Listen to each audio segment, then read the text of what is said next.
ಹರೇ ಕೃಷ್ಣ. ಹೋದ ವಾರ ಏನು ಕಲ್ತ್ಕೊಂಡ್ವಿ? ಶಶಾಂಕ್ ಪ್ರಭು ಎಲ್ಲರನ್ನು ಎಚ್ಚರವಾಗಿರಿಸಿದ್ರು ಅಂತ ಗೊತ್ತಾಗ್ತಾ ಇದೆ. ತಾಳ್ಮೆ ಏನು ಕಲ್ತ್ಕೊಂಡು? ಈ ತಾಳ್ಮೆನಲ್ಲಿ 6 ವಿಷಯದಿಂದ. ಓಕೆ, ಏನು ಹೇಳಿ? ವಚನ, ಮಾತು, ಮನಸ್ಸು, ಕ್ರೋಧ, ನಾಲಿಗೆ. Okay, very nice. ಏನು ಮಾಡ್ಬೇಕು ನಾವು?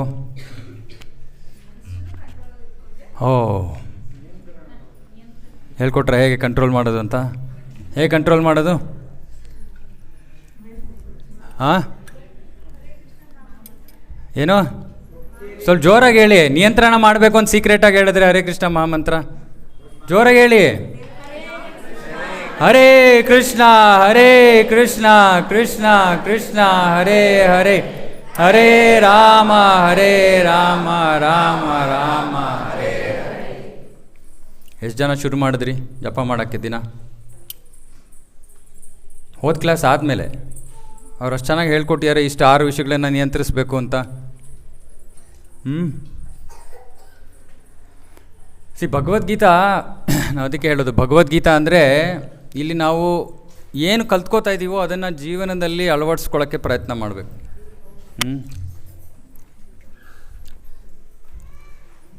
ಅದಕ್ಕೆ ಕೃಷ್ಣ ಭಗವದ್ಗೀತೆಯಲ್ಲಿ ಹೇಳ್ತಾನೆ, ಜ್ಞಾನಂ ವಿಜ್ಞಾನಂ ಸಹಿತಂ ಅಂತ. ಜ್ಞಾನ ವಿಜ್ಞಾನ ಅಂದರೆ ಜೀವನದಲ್ಲಿ ನಾವು ಈ ವಿಷಯಗಳನ್ನು, ಯಾವ ಜ್ಞಾನವನ್ನು ಪಡ್ಕೊಂಡಿದ್ದೀವೋ ಅದನ್ನು ನಾವು ನಮ್ಮ ಜೀವನದಲ್ಲಿ ಅಳವಡಿಸ್ಕೋಬೇಕು. ಆವಾಗಲೇ ಭಗವದ್ಗೀತೆ ಜ್ಞಾನ ಉಪಯೋಗ ನಮಗೆ. ಇಲ್ಲಾಂದರೆ ಭಗವದ್ಗೀತೆ ಜ್ಞಾನ ಏನು ಮಾಡ್ತೀವಿ ಈ ಕಡೆ ಕೇಳಿ? ಅದು ಎಚ್ಚರವಾಗಿದ್ದರೆ. ಎಚ್ಚರವಾಗಿಲ್ಲದೆ ಇದ್ದರೆ ಒಳಗೆ ಹೋಗಲ್ವಲ್ಲ, ಇನ್ನೂ ಸುಲಭ.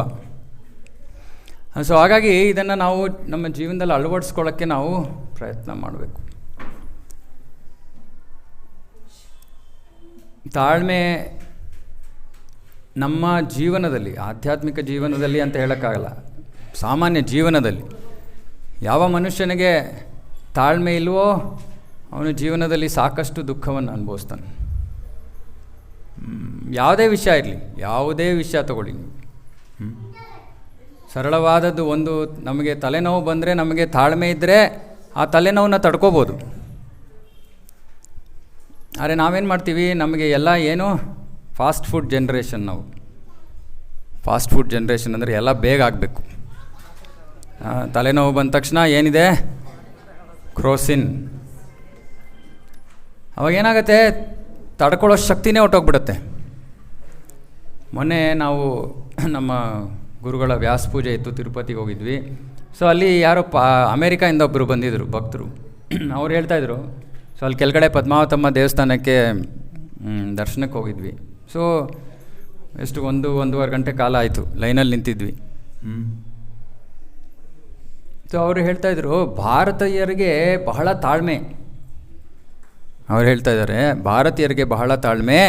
ಈ ರೀತಿ ವಿದೇಶದಲ್ಲಿ ಯಾರು 1 ಅವರ್ ಎಲ್ಲ ನಿಂತ್ಕೊಂಡು ಯಾವ ಕೆಲಸನೂ ಮಾಡೋಕ್ಕೆ ಯಾರಿಗೂ ತಾಳ್ಮೆ ಇಲ್ಲ. ಭಾರತದಲ್ಲೂ ತಾಳ್ಮೆ ಇಲ್ಲ ಅಲ್ವಾ? 200 ರೂಪಾಯಿ ಟಿಕೆಟ್ ಇದೆ, ಅಲ್ಲಿ 50 ರೂಪಾಯಿ ಟಿಕೆಟ್ ಇದೆ, 200 ರೂಪಾಯಿ ಟಿಕೆಟ್ ಇದೆ, ಆಮೇಲೆ ಫ್ರೀ ದರ್ಶನ ಇದೆ. ಯಾಕಂದರೆ ಈ ತಾಳ್ಮೆಯನ್ನು ಕಳ್ಕೊಂಡ್ಬಿಟ್ರೆ ನಮಗೆ ನಿಜವಾಗ್ಲೂ, ಕೃಷ್ಣ ಭಗವದ್ಗೀತೆಯಲ್ಲಿ ಇದ್ರ ಬಗ್ಗೆ ಇನ್ನು ಮುಂದೆ ಹೇಳ್ತಾನೆ. ಧ್ಯಾಯತೋ ವಿಷಾನ್ ಪುಂಸಾನ್ ಸಂಗಸ್ತೇಷು ಉಪಜಾಯತೆ ಸಂಗಾತ್ ಸಂಜಾಯತೆ ಕಾಮ ಕಾಮಾತ್ ಕ್ರೋಧೋಭಿಜಾಯತೆ ಕ್ರೋಧಾತ್ ಭವತಿ ಸಮ್ಮೋಹ ಸಮ್ಮೋಹಾತ್ ಸ್ಮೃತಿವಿಭ್ರಮ ಸ್ಮೃತಿಭ್ರಂಶಾತ್ ಬುದ್ಧಿನಾಶೋ ಬುದ್ಧಿನಾಶಾತ್ ಪ್ರಣಶ್ಯತಿ. ಕೃಷ್ಣ ಹೇಳ್ತಾನೆ, ನಾವು ಜೀವನದಲ್ಲಿ ತಾಳ್ಮೆಯಲ್ಲಿ ಇಲ್ಲದೆ ಇದ್ದರೆ ಸಹಜವಾಗಿ ಅನುಭವಿಸೋಂಥ 2 ವಿಷಯ, ಕೋಪ ದುಃಖ. ಕೋಪ ದುಃಖವನ್ನು ಸುಮ್ಮನೆ ಫ್ರೀಯಾಗಿ ಅನುಭವಿಸ್ತಾ ಇರ್ಬೇಕು ತಾಳ್ಮೆ ಇಲ್ಲದೆ ಇದ್ದರೆ.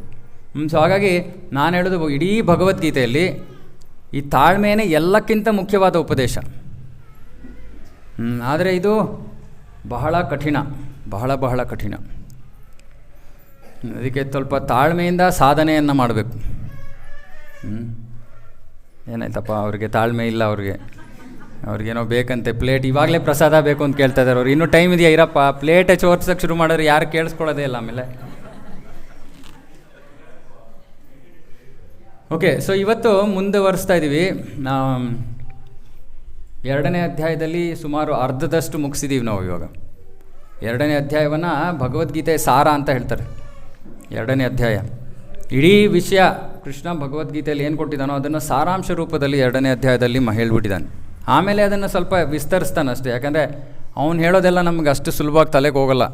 ಸೊ ಅವನು ಅದಕ್ಕೆ ಒಂದು ಶ್ಲೋಕವನ್ನು ಇನ್ನೂ ಬಿಡಿಸಿ ಬಿಡಿಸಿ ಬಿಡಿಸಿ ಬಿಡಿಸಿ ಹೇಳಿ ಇನ್ನು ಮಿಕ್ಕಿದ ಶ್ಲೋಕಗಳು ಮಿಕ್ಕಿದ ಅಧ್ಯಾಯಗಳು. ಸೊ ಇವಾಗ ಆತ್ಮಜ್ಞಾನ ಮುಗ್ದಿದೆ. ಇವಾಗ ನಾವು 39ನೇ ಶ್ಲೋಕಕ್ಕೆ ಬಂದಿದ್ದೀವಿ. ಇವಾಗ 2ನೇ ಅಧ್ಯಾಯ 39ನೇ ಶ್ಲೋಕ. ಇದ್ರವರೆಗೂ ಆಗಿರೋದು ಏನಾಗಿರೋದು? ಯಾರು ಹೇಳ್ತೀರಾ ಇದ್ರವರೆಗೂ ಕಥೆ ಏನಾಗಿದೆ? ಪ್ರತಿ ವಾರ ಕ್ಲಾಸ್ ಬರ್ತಾ ಇದ್ದೀವಿ, ಏನೋ ಕೇಳಿಸ್ಕೊತಾ ಇದ್ದೀವಿ. ಏನು ಕಥೆ ಆಗಿದೆ ಇದ್ರವರೆಗೂ? Okay, story line. ನೀವು ಆತ್ಮನ? ತುಂಬ ಸಂತೋಷ. ಏನು ಹೇಳ್ದ ಕೃಷ್ಣ ಇದ್ರವರೆಗೂ? ಯಾಕೆ ಹೇಳ್ದ ಅದನ್ನು? ಅರ್ಜುನ ತುಂಬ ಶೋಕದಲ್ಲಿದ್ದ. ರಿಲೇಟಿವ್ಸ್ನ, ಗುರುಗಳನ್ನು ಸಾಯಿಸಬೇಕು ಅಂತ ಅವನು ಬಹಳ ದುಃಖದಲ್ಲಿದ್ದ. ಪಂಡಿತನ ಥರ ಮಾತಾಡ್ದ. ಆಮೇಲೆ ಕೃಷ್ಣನ ಹತ್ರ ಬೈಸ್ಕೊಂಡ. ಅದು ಇಂಪಾರ್ಟೆಂಟ್, ಅದು ಬೈಸ್ಕೊಳ್ಳೋದು ಇಂಪಾರ್ಟೆಂಟ್. ಬೈಸ್ಕೊಳ್ದೇ ಇದ್ರೆ ಬುದ್ಧಿ ಬರಲ್ವಲ್ಲ ನಮಗೆ. ಅಶೋಚ ನನ್ನ ಶೋಚಸ್ತ್ವಂ ಪ್ರಜ್ಞಾವಾದಾಂಶ ಭಾಷೆ ಗತಾಸು ನ ಗತಾಸುಂಶ ನಾನು ಶೋಚಂತಿ ಪಂಡಿತ. ದೊಡ್ಡ ಪಂಡಿತನ ಥರ ಮಾತಾಡ್ತಾ ಇದೆಯಾ? ಅರೆ ಪಂಡಿತ, ಈ ದೇಹವನ್ನು ಕುರಿತು ಅವನು ದುಃಖ ಪಡೋದಿಲ್ಲ ಅಂತ ಬೈತಾನೆ. ಪ್ರಭುಪಾದರು ಈ ಒಂದು 39ನೇ ಶ್ಲೋಕ ಉಚ್ಚಾರ ಮಾಡ್ತೀನಿ ನಾನು. ಅದರಲ್ಲಿ ಭಾವಾರ್ಥದಲ್ಲಿ ಇದರ ಒಂದು ಹಿನ್ನೆಲೆ ಏನು ನಡೆದಿದೆ ಅನ್ನೋದನ್ನು ಬರಿತಾ ಇದ್ದಾರೆ. ಅರ್ಜುನ ಯುದ್ಧ ಮಾಡೋದಿಲ್ಲ ಅಂತ ಅವನು ನಿರಾಕರಿಸೋದಕ್ಕೆ ಕಾರಣ ಏನು? ಇಂದ್ರಿಯ ತೃಪ್ತಿ. ತನ್ನ ಇಂದ್ರಿಯಗಳನ್ನು ತೃಪ್ತಿಪಡಿಸ್ಕೊಳ್ಳೋಕ್ಕೆ ಪ್ರಯತ್ನ ಮಾಡ್ತಾ ಇದ್ದ ಅರ್ಜುನ. ಯಾಕೆ?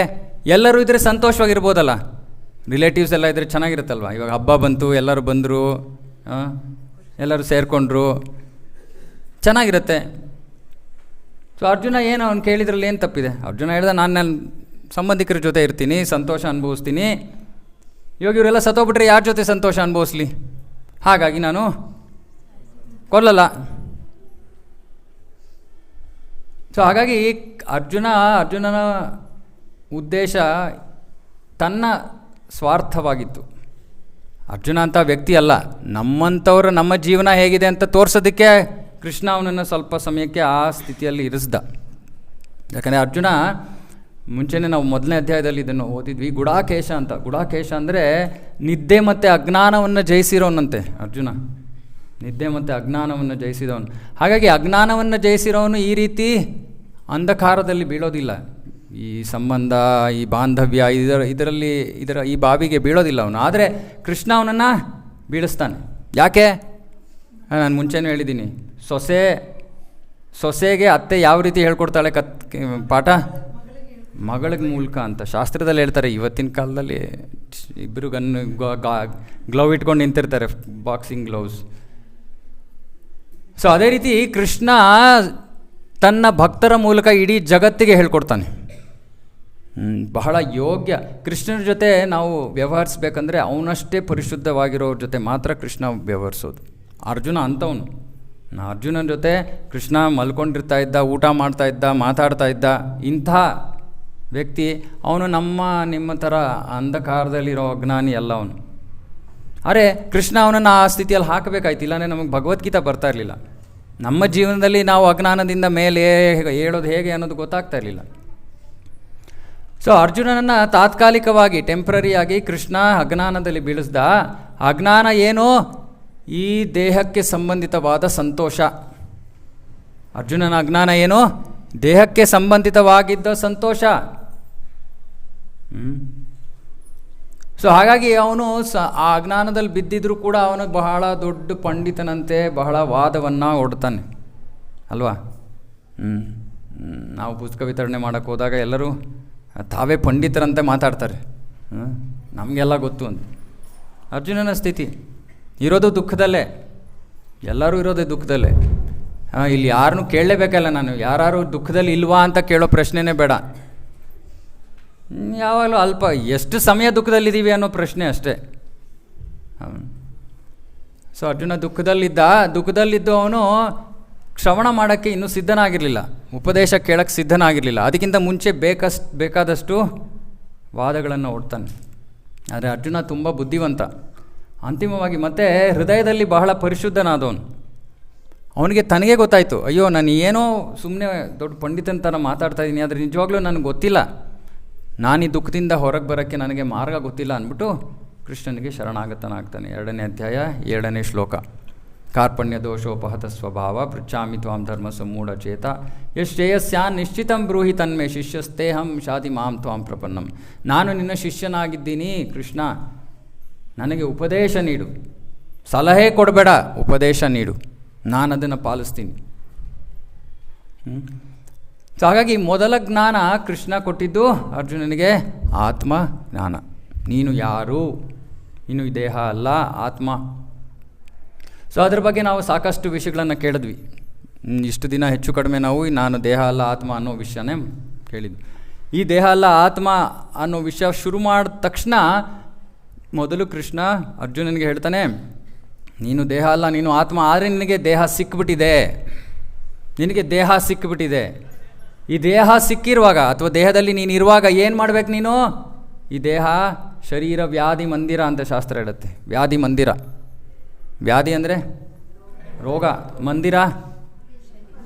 ಮಂದಿರ ಎಲ್ಲಿ ಅದರ ಆರಾಧನೆ ಆಗುತ್ತೆ. ಕೃಷ್ಣನ ಮಂದಿರ ಅಂದರೆ ಯಾರ ಆರಾಧನೆ ಆಗುತ್ತೆ? ಅಲ್ಲಿ ಕೃಷ್ಣನ ಆರಾಧನೆ ಆಗುತ್ತೆ. ವ್ಯಾಧಿ ಮಂದಿರ ಅಂದರೆ ಯಾವುದರ ಆರಾಧನೆ?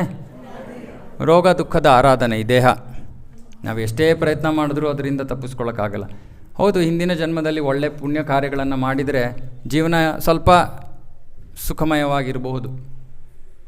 ಆದರೆ ಅದಕ್ಕೆ ಕಾರಣ ಪುಣ್ಯಕರ್ಮ. ಆದರೆ ಶರೀರ ಇರೋದೇ ನಮಗೆ ತೊಂದರೆಯನ್ನು ಕೊಡೋಕ್ಕೆ, ಶರೀರ ಮನಸ್ಸು ನಮಗಿರೋದೇ ನಮಗೆ ತೊಂದರೆಯನ್ನು ಕೊಡೋಕ್ಕೆ.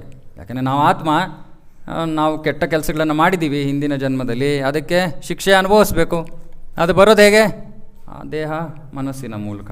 ಆಧ್ಯಾತ್ಮ, ಆದಿಭೌತಿಕ, ಆದಿದೈವಿಕ, ಆಧ್ಯಾತ್ಮಿಕ, 3 ತರಹದ ಕ್ಲೇಶಗಳು, ದುಃಖಗಳು, ತಾಪತ್ರಯಗಳು. ಸೊ ಆ ಶರೀರ ಸಿಕ್ಕಾದ ಮೇಲೆ ಏನು ಮಾಡಬೇಕು? ಶರೀರದಲ್ಲಿ ನಾವು ತಾಳ್ಮೆಯಿಂದ ಇರಬೇಕು. ದುಃಖ ಬಂದೇ ಬರುತ್ತೆ. ತಪ್ಪಿಸ್ಕೊಂಡು ಓಡೋಕ್ಕೆ ಎಷ್ಟು ಪ್ರಯತ್ನ ಮಾಡಿದ್ರೂ ತಪ್ಪಿಸ್ಕೊಂಡು ಓಡೋಕ್ಕೆ ಆಗೋದಿಲ್ಲ. ಸಮಯ ಬಂದು ಆ ದುಃಖ ಹೋಗೋ ತನಕ ಆ ದುಃಖವನ್ನು ನಾವು ಅನುಭವಿಸಲೇಬೇಕು. ಹಾಗಾಗಿ ಕೃಷ್ಣ ಹೇಳ್ತಿದ್ದಾನೆ, ಸ್ವಲ್ಪ ಸಹಿಸ್ಕೊಳಪ್ಪ, ಸ್ವಲ್ಪ ಸಹಿಸ್ಕೊ. ಇವಾಗಲೇ ನಾವು ಡಾಕ್ಟರ್ ಹತ್ರ ಓಡೋಗ್ಬಿಟ್ವಿ, ನಮ್ಮ ಸಮಸ್ಯೆಗೆ ಪರಿಹಾರ ಸಿಕ್ಬಿಡುತ್ತೆ ಅಂತಲ್ಲ, ಸಿಗೋಕ್ಕೆ ಸಮಯ ಬಂದಾಗ ಸಿಗುತ್ತೆ. ಅಲ್ಲಿ ತನಕ ನಾವೇನು ಮಾಡ್ತೀವಿ? ಈ ಹುಡ್ಕೋದ್ರಲ್ಲಿ ಬ್ಯುಸಿಯಾಗಿರೋದ್ರಿಂದ ನಿಜವಾಗ್ಲೂ ದೇಹದ ತೊಂದರೆ ಮೇಲೆ ನಮ್ಗೆ ಅಷ್ಟೊಂದು ಗಮನ ಹೋಗ್ತಾ ಇಲ್ಲ. ಯಾಕೆ ಟೈಮೇ ಇಲ್ವಲ್ಲ, ಒಂದು ಕಡೆಯಿಂದ ಇನ್ನೊಂದು ಕಡೆಗೆ ಓಡ್ತೀವಿ, ಈ ಆತಂಕದಲ್ಲಿರ್ತೀವಿ. ಆದರೆ ನಿಜವಾಗ್ಲೂ ಹೋಗೋಕ್ಕೆ ಸಮಯ ಬರೋ ತನಕ ಅದು ಹೋಗೋದಿಲ್ಲ. ಅದಕ್ಕೆ ಕೃಷ್ಣ ಹೇಳ್ತಾನೆ, ತಾಮ್ ಸ್ಥಿತಿಕ್ಷಸ್ವ, ಸಹಿಸ್ಕೋಬೇಕು ಅದನ್ನು. ಅದಾದಮೇಲೆ ಆತ್ಮದ ಬಗ್ಗೆ, ಆತ್ಮ ಶಾಶ್ವತವಾದದ್ದು, ನ ಜಾಯತೆ ಮ್ರಿಯತೆ ವಾ ಕದಾಚಿನ್ನಾಯಂ ಭೂತ್ವಾ ಭವಿತಾ ವಾ ನ ಭೂಯಃ. ಬೇಕಾದಷ್ಟು ಜ್ಞಾನವನ್ನು ಕೊಡ್ತಾನೆ ಕೃಷ್ಣ ಅರ್ಜುನನಿಗೆ. ನೀನು ಶಾಶ್ವತ, ನೀನು ಸನಾತನ, ನಿನಗೆ ಹುಟ್ಟಿಲ್ಲ, ನಿನಗೆ ಸಾವಿಲ್ಲ. ಆತ್ಮವನ್ನು ಕತ್ತರಿಸೋಕ್ಕಾಗಲ್ಲ, ನೀರಲ್ಲಿ ಅದನ್ನು ಒದ್ದೆ ಮಾಡೋಕ್ಕಾಗಲ್ಲ, ಅದನ್ನು ಒಣಗ್ಸೋಕ್ಕಾಗಲ್ಲ, ಇತ್ಯಾದಿ ಇತ್ಯಾದಿ. ಅಂದರೆ ಅದು ಭೌತಿಕ ವಸ್ತು ಅಲ್ಲ ಅನ್ನೋದನ್ನು ಹೇಳೋದಕ್ಕೆ ಅವನು ಇವೆಲ್ಲ ಹೋಲಿಕೆ, ಇದನ್ನ ಕಂಪ್ಯಾರಿಸನ್ ಕೊಡ್ತಾ ಇದ್ದಾನೆ. ಕೊಟ್ಬಿಟ್ಟು ಕೊನೆಗೆ ಹೇಳ್ತಾನೆ, ನೀನು ಆತ್ಮಪ್ಪ, ನೀನು ದೇಹ ಅಲ್ಲ. ಅರೆ ದೇಹ ಪಡ್ಕೊಂಡಿದ್ಯಾ? 2 ವಿಷಯ ಇದೆ ದೇಹ ಪಡ್ಕೊಂಡಿರೋದಕ್ಕೆ. ಒಂದು ತಾಳ್ಮೆ, ಇನ್ನೊಂದು ಕರ್ತವ್ಯ. ಇವತ್ತು ಸ್ವಲ್ಪ ನಾನು ಕರ್ತವ್ಯದ ಬಗ್ಗೆ ಸ್ವಲ್ಪ ಮಾತಾಡ್ತೀನಿ ಇವತ್ತು. ಸೊ 2ನೇ ಅಧ್ಯಾಯ 39ನೇ ಶ್ಲೋಕ. ಯಾರ ಹತ್ರ ಭಗವದ್ಗೀತಾ ಇದೆಯೋ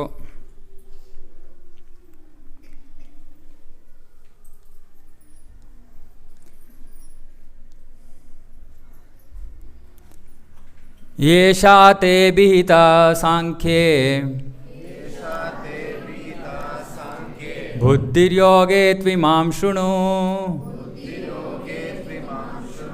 ಬುದ್ಧ್ಯಾ ಯುಕ್ತೋ ಯಯಾ ಪಾರ್ಥ ಕರ್ಮಬಂಧಂ ಪ್ರಹಾಸ್ಯಸಿ. ಯೇಷಾ ತೇ ವಿಹಿತಾ ಸಾಂಖ್ಯೇ ಬುದ್ಧಿರ್ಯೋಗೇ ತ್ವಿಮಾಂ ಶೃಣು ಬುದ್ಧ್ಯಾ ಯುಕ್ತೋ ಯಯಾ ಪಾರ್ಥ ಕರ್ಮಬಂಧಂ ಪ್ರಹಾಸ್ಯಸಿ. ಯಾರು ಹೇಳಿ?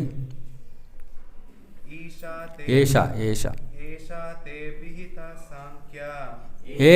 ತೇ ವಿಹಿತಾ ಸಾಂಖ್ಯೇ. ಸಾಂಖ್ಯ ಅಂತ ಇದೆಯೋ ಸಾಂಖ್ಯ ಅಂತ ಇದೆಯೋ? ಸಾಂಖ್ಯ. ಏಷಾ ತೇ ವಿಹಿತಾ ಸಾಂಖ್ಯೇ ಬುದ್ಧಿರ್ಯೋಗೇ ತ್ವಿಮಾಂ ಶೃಣು. ಬುದ್ಧಾ ಯುಕ್ತೋ ಯಯಾ ಪಾರ್ಥ ಕರ್ಮಬಂಧಂ ಪ್ರಹಾಸ್ಯಸಿ.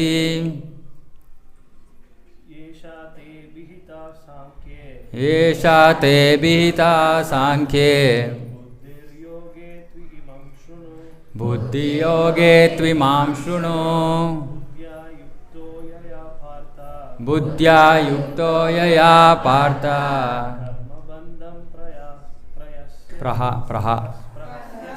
ಕರ್ಮಬಂಧಂ ಪ್ರಹಾಸ್ಯಸಿ. ಓಕೆ, ಇನ್ಯಾರು ಪುರುಷರು? ಒಂದು ನಿಮಿಷ ಇರಿ, ಮತ್ತೆ ಸ್ವಲ್ಪ ಇನ್ಯಾರಾದರೂ ಮನಸ್ಸು ಮಾಡಿ ಇನ್ನೊಬ್ರು ಯಾರೋ ಶ್ಲೋಕ ಹೇಳ್ಬಿಟ್ರೆ ನಮ್ಗೆ ಸಂತೋಷ ಆಗಿಬಿಡುತ್ತೆ. 3 ಜನ ಹೇಳಿದ್ರು ಅಂತ. ಪ್ರಭುಗಳು,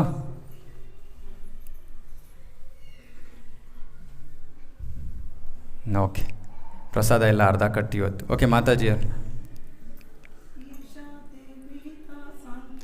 ಏಷಾ ತೇ ವಿಹಿತಾ ಸಾಂಖ್ಯೇ ಬುದ್ಧಿರ್ಯೋಗೇ ತ್ವಿಮಾಂ ಶೃಣು. ಬುದ್ಧ್ಯಾ ಯುಕ್ತೋ ಯಯಾ ಪಾರ್ಥ ಕರ್ಮಬಂಧಂ ಪ್ರಹಾಸ್ಯಸಿ. ಏಷಾ ತೇ ವಿಹಿತಾ ಸಾಂಖ್ಯೇ ಬುದ್ಧಿರ್ಯೋಗೇ ತ್ವಿಮಾಂ ಶೃಣು. ಬುದ್ಧ್ಯಾ ಯುಕ್ತೋ ಯಯಾ ಪಾರ್ಥ ಕರ್ಮಬಂಧಂ ಪ್ರಹಾಸ್ಯಸಿ.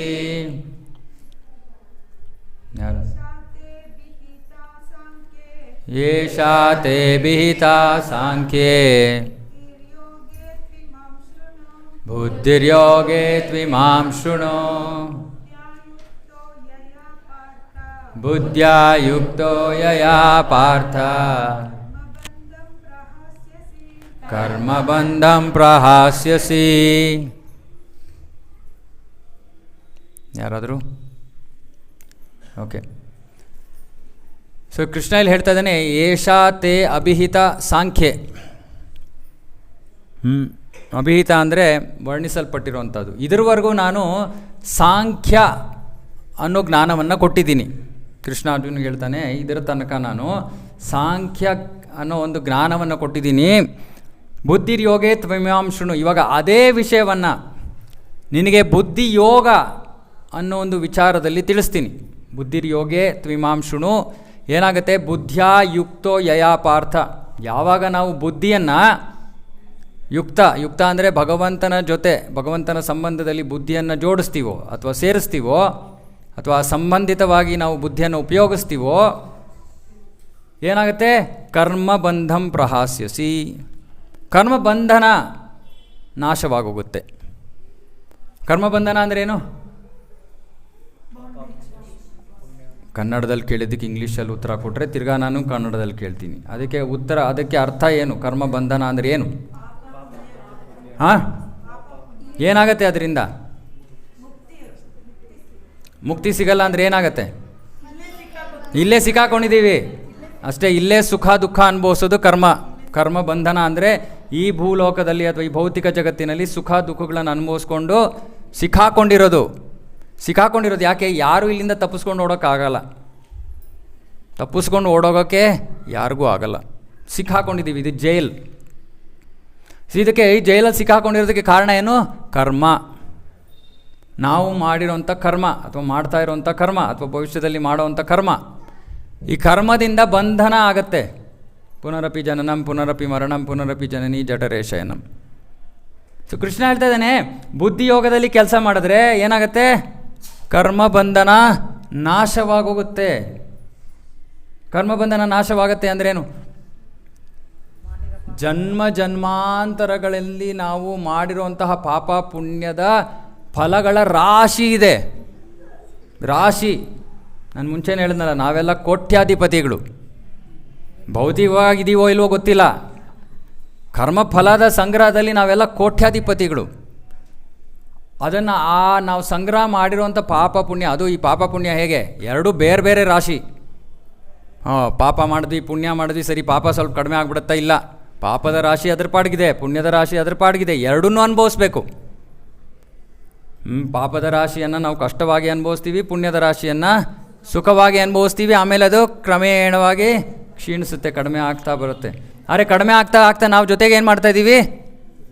ಇನ್ನೂ ಸೇರಿಸ್ತಾ ಇದ್ದೀವಿ. 24 ಗಂಟೆ ಪ್ರಯತ್ನ ಮಾಡ್ತಾಯಿದ್ದೀವಿ ನಮ್ಮ ಕರ್ಮಫಲವನ್ನು ಹೆಚ್ಚಿಸ್ಕೊಳ್ಳೋಕ್ಕೆ. ಸೊ ಅದು ಕಡಿಮೆ ಆಗುತ್ತೆ, ಜಾಸ್ತಿ ಆಗುತ್ತೆ, ಕಡಿಮೆ ಆಗುತ್ತೆ, ಜಾಸ್ತಿ ಆಗುತ್ತೆ. ಸೊ ಕೃಷ್ಣ ಹೇಳ್ತಾ ಇದ್ದಾನೆ, ಆ ಪೂರ್ತಿ ಹೊರೆ, ಆ ಪೂರ್ತಿ ರಾಶಿ ಎಲ್ಲ ನಾಶವಾಗೋಗುತ್ತಂತೆ. ಕೇಳಿಸ್ತಾ? ಏನು ಯಾರ ಮುಖದಲ್ಲಿ ಏನು ಸಂತೋಷ ಇಲ್ಲ, ಏನಪ್ಪ?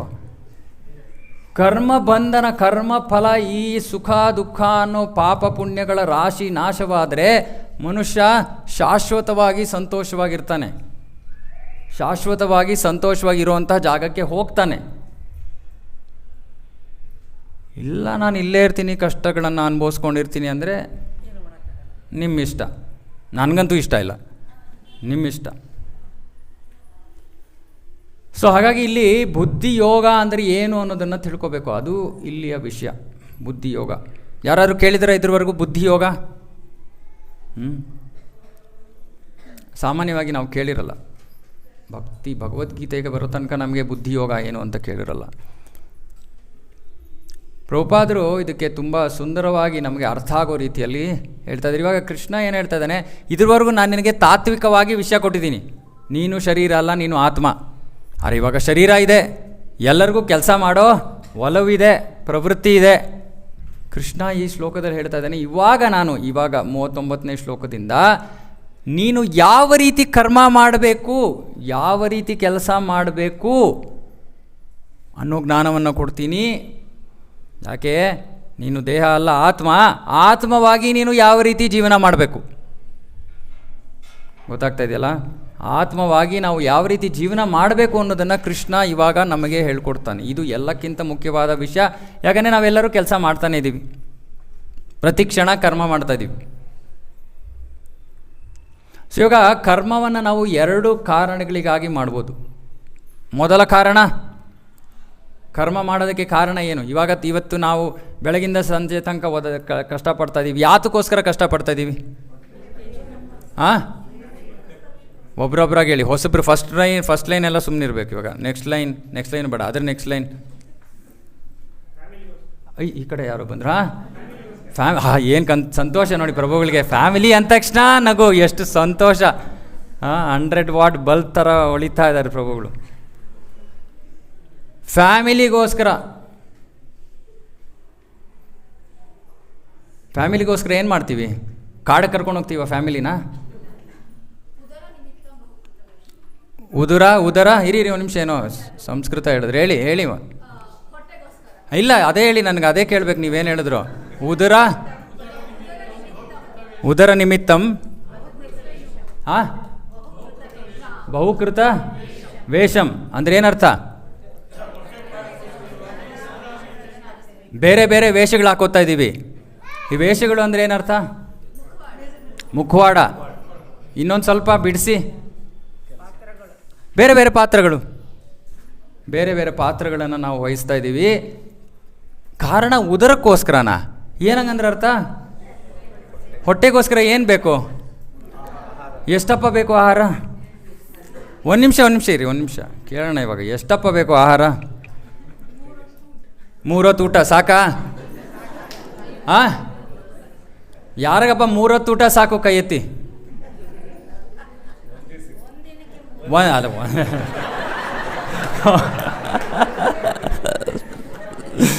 ಮಾತಾಜಿ ಇವಾಗ ನನ್ನ ಕ್ಲಾಸಲ್ಲಿ ಕೂತ್ಕೊಂಡು ಎಲ್ಲ ಸ್ವಲ್ಪ ಕೇರ್ಫುಲ್ ಆಗಿದ್ದಾರೆ, ಇವ್ರು ಏನೋ ಎಲ್ಲೋ ಹೋಗಿ ಸಿಕ್ಕಾಕ್ಸ್ತಾರೆ ನಮ್ಮನ್ನ ಅಂತ.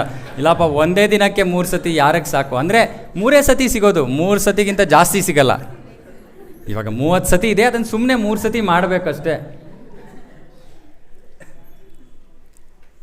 ಇವಾಗ ಒಂದು ಪ್ರಶ್ನೆ ನಿಮಗೆ, 3 ಹೊತ್ತೂ ಇವಾಗ ನಾನು ಹೇಳ್ತೀನಿ, ಒಂದೇ ದಿನ ಅಲ್ಲ, ಪ್ರತಿದಿನ ಒಂದೇ ಐಟಮ್ ಸಿಗೋದು ನಿಮಗೆ, ಒಂದೇ ಐಟಮ್. ಯಾಕೆ ಪ್ರಭು ನಿಮ್ಮ ಫೇವ್ರೇಟು? ಪನ್ನೀರ್ ಪಲಾವ್. ದಿನ 3 ಹೊತ್ತು. ಅದು ನೋಡಿ, ಬರೀ ಪಲಾವ್ ಅಲ್ಲ, ಪನ್ನೀರ್ ಇರಬೇಕಲ್ಲಿ. ಪನ್ನೀರ್ ಪಲಾವೇ 3 ಹೊತ್ತು ಪ್ರಭು. ಇನ್ನು ನೆಕ್ಸ್ಟ್ 30 ಡೇಸ್ ಅಶ್ವಿನಿ, 3 ಹೊತ್ತು, ಇನ್ನೂ 30 ದಿನ ಆಗತ್ತಾ? ಯಾಕಾಗಲ್ಲ? ಯಾಕೆಂದರೆ ನಮಗೆ ಉದರಕ್ಕೆ ನಾವು ಊಟ ಮಾಡ್ತಾನೇ ಇಲ್ಲಪ್ಪ. ಯಾವ್ದಕ್ಕೆ ಮಾಡ್ತಾ ಇರೋದು ನಾವು? ಇಲ್ಲಿದೆಯಲ್ಲ, ಇಲ್ಲಿ ಫಸ್ಟ್ ಫ್ಲೋರು, ಅದಿನ್ನು ಗ್ರೌಂಡ್ ಫ್ಲೋರ್ಗೆ ಹೋಗೋಕ್ಕಿಂತ ಮುಂಚೆ ಇದು ಬೇಕು. ಈ ಉದರಕ್ಕೋಸ್ಕರ ನಾವು ಊಟ ಮಾಡ್ತಾಯಿದ್ದೀರಿ, ನಮ್ಮ ಜೀವನ ಸಾಧುಗಳಾಗೋಗ್ತಿದ್ವಿ ನಾವು. ಹೋದ ವಾರ ಪ್ರಭುಗಳೇ ಹೇಳಿದ್ದು ಇನ್ನೊಂದು ಶ್ಲೋಕ ಇದೆ, ವಾಚೋ ವೇಗಂ ಮನಸ ಕ್ರೋಧ ವೇಗಂ ಜಿವಾ ವೇಗಂ ಹೇಳಿದ್ರಲ್ಲ ಅವರು. ನಾಲಿಗೆ, ನಾವು ಊಟ ಮಾಡ್ತಿರೋದು ನಾಲಿಗೆಗೋಸ್ಕರ, ಹೊಟ್ಟೆಗೋಸ್ಕರ ಅಲ್ಲವೇ ಅಲ್ಲ. ಅರೆ ನಾವು ಮಾಡ್ತಾ ಇರೋದು ನಾಲಿಗೆಗೋಸ್ಕರ. ನಾಲಿಗೆಗೋಸ್ಕರ ಅಂದ್ರೇನು? ಎಲ್ಲ ಇಂದ್ರಿಯ ಭೋಗ. ಕುಟುಂಬಕ್ಕೋಸ್ಕರ ಅಂದರೆ ಕುಟುಂಬಕ್ಕೋಸ್ಕರ ಏನು ಮಾಡ್ತಾಯಿದ್ದೀವಿ? ಎಲ್ಲ ಇಂದ್ರಿಯಗಳನ್ನು ತೃಪ್ತಿಪಡಿಸೋಕ್ಕೆ ಪ್ರಯತ್ನ ಮಾಡ್ತಾಯಿದ್ದೀವಿ. ಇದು ನಮ್ಮ ಜೀವನದಲ್ಲಿ ನಾವು ಮಾಡ್ತಾ ಇರೋ ಕೆಲಸ. ಇದು ಒಂದೇ ಕೆಲಸ ನಾವು ಮಾಡ್ತಾ ಇರೋದು. ಬೆಳಗಿಂದ ರಾತ್ರಿ ತನಕ ಯಾವುದೇ ಹೇಳಿದ್ರಲ್ಲ, ವೇಷ, ಏನು ವೇಷ, ಮುಖವಾಡ ಮಾಡ್ತಾ ಇರೋದು ಇದೊಂದೇ ಕೆಲಸ ಒಂದೇ, ಬೇರೆ ಬೇರೆ ಮುಖವಾಡ ಮಾಡ್ತಾ ಇರೋದು ಇಷ್ಟೇ. ನಾವು ನಮ್ಮ ಇಂದ್ರಿಯಗಳನ್ನು ತೃಪ್ತಿಪಡಿಸೋದಕ್ಕೆ ನಾವು ಪ್ರಯತ್ನ ಮಾಡ್ತಾಯಿದ್ದೀವಿ ಅಷ್ಟೇ, ತೃಪ್ತಿಪಡಿಸ್ಕೊಳ್ಳೋಕ್ಕೆ. ಸೊ ಇದು ಕರ್ಮವನ್ನು ಮಾಡೋದಕ್ಕೆ ಇರೋ ಒಂದು ಕಾರಣ. 2 ಕಾರಣ ಅಂತ ನಾನು ಹೇಳಿದೆ. ಮೊದಲನೇ ಕಾರಣ ನಮ್ಮ ಇಂದ್ರಿಯ ಭೋಗ. ಓಕೆ, ಇವಾಗ ಈ ಕರ್ಮದ ಬಗ್ಗೆ ಸ್ವಲ್ಪ ನಾನು ಹೆಚ್ಚು ಹೇಳ್ತೀನಿ. ಇವಾಗ ಸ್ವಲ್ಪ ಇನ್ನೂ 3ನೇ ಅಧ್ಯಾಯದಲ್ಲಿ ಇನ್ನೂ ಹೆಚ್ಚು ಬರುತ್ತೆ, ಆದರೆ ಇದು 2ನೇ ಅಧ್ಯಾಯ ಭಗವದ್ಗೀತೆ ಸಾರಾಂಶ ಆಗಿರೋದ್ರಿಂದ ಸ್ವಲ್ಪ ಇದ್ರ ಬಗ್ಗೆ ನಾನು ಹೇಳ್ತೀನಿ. ಇವಾಗ ಕರ್ಮದಲ್ಲಿ ಹಲವಾರು ಸ್ತರಗಳಿವೆ. ಇದನ್ನು ಸ್ವಲ್ಪ ಎಚ್ಚರವಾಗಿದ್ಕೊಂಡು ಕೇಳಿ. ಮುಖ್ಯವಾದ ವಿಷಯ ಕೇಳಿ ಅಂತ ಹೇಳಿದ್ರೆ ಉಪಯೋಗ ಆಗಲ್ಲ, ಎಚ್ಚರನೇ ಇಲ್ಲದೆ ಇದ್ದರೆ. ಸೊ ಎಚ್ಚರವಾಗಿದ್ಕೊಂಡು ಕೇಳಿ. ಮೊದಲನೆಯ ಸ್ತರ, ಎಲ್ಲಕ್ಕಿಂತ ಕೆಳಮಟ್ಟದಲ್ಲಿ ಇರೋದನ್ನು ಶಾಸ್ತ್ರದಲ್ಲಿ ವಿಕರ್ಮ ಅಂತ ಕರೀತಾರೆ. ಏನಂತ ಕರೀತಾರೆ? ವಿಕರ್ಮ ಅಂದರೆ ಏನರ್ಥ? ವಿ ಅಂದರೆ ಕೆಟ್ಟ ಕರ್ಮ. ವಿಕರ್ಮ ಅಂದರೆ ಮಾಡಬಾರ್ದಂತಹ ಕರ್ಮ. ಇವಾಗ ಯಾರು ಹೇಳ್ತಾರೆ ಮಾಡಬೇಕು ಮಾಡಬಾರ್ದು? ನಾನೇ ಅಲ್ವಾ ಬಾಸು? ಅಲ್ವಾ? ನಾವೇ ಬಾಸ್ ಅಲ್ವಾ ನಮ್ಮ ಜೀವನಕ್ಕೆ? ನಾನೇ ಬಾಸ್ ಅಂದರೆ ನಾನು ಹೇಳ್ತಾ ಇಲ್ಲ, ನಾನು ಬಾಸ್ ನಿಮ್ಮೆಲ್ಲರಿಗೂ. ನಮ್ಮ ಜೀವನದಲ್ಲಿ ನಾವೇ ಬಾಸುಗಳು. ಬಾಸ್ ಹೇಳ್ದಂಗೆ ಕೇಳೋದು. ಅದು ಮನೆಯಲ್ಲಿ ಎಲ್ಲರೂ ಬಾಸ್ ಇರೋಕ್ಕಾಗಲ್ವಲ್ಲ, ಒಬ್ಬರೇ ಇರ್ತಾರೆ. ಯಾರು ಜಾಸ್ತಿ ಕೂಗಾಡ್ತಾರೋ ಅವರೇ ಬಾಸಪ್ಪ ಮನೆಯಲ್ಲಿ. ಸೊ ನಮಗೆ ಇಷ್ಟ ಬಂದಂಗೆ ನಾವು ಇವಾಗ ಜೀವನ ಮಾಡ್ತಾಯಿದ್ದೀವಿ, ನಮಗೆ ಇಷ್ಟ ಬಂದಂಗೆ ನಾವು ಕರ್ಮಗಳನ್ನು ಮಾಡ್ತಾಯಿದ್ದೀವಿ. ಸೊ ಇದು ವಿಕರ್ಮನೋ ಅಲ್ವೋ ಗೊತ್ತಾ? ವಿಕರ್ಮ ಅಂದರೆ ಶಾಸ್ತ್ರದಲ್ಲಿ, ವೇದಗಳಲ್ಲಿ ಈ ಕೆಲಸಗಳನ್ನು ಮಾಡಬಾರ್ದು ಅಂತ ಹೇಳಿದ್ದಾರೆ. ಎಷ್ಟು ಜನ ಇಲ್ಲಿ ವೇದಗಳು ಓದಿದ್ದೀವಿ? ಎಷ್ಟು ಜನಕ್ಕೆ ಇಲ್ಲಿ ಗೊತ್ತು ನಮಗೆ ಮಾಡಬೇಕಾಗಿರೋ ಕೆಲಸ ಯಾವುದು, ಮಾಡಬಾರದ ಕೆಲಸ ಯಾವುದು?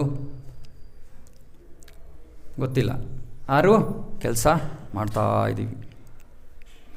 ಸೊ ಮೊದಲು ವಿಕರ್ಮ ಅಂದರೆ ಮಾಡಬಾರ್ದಂಥ ಕೆಲಸ.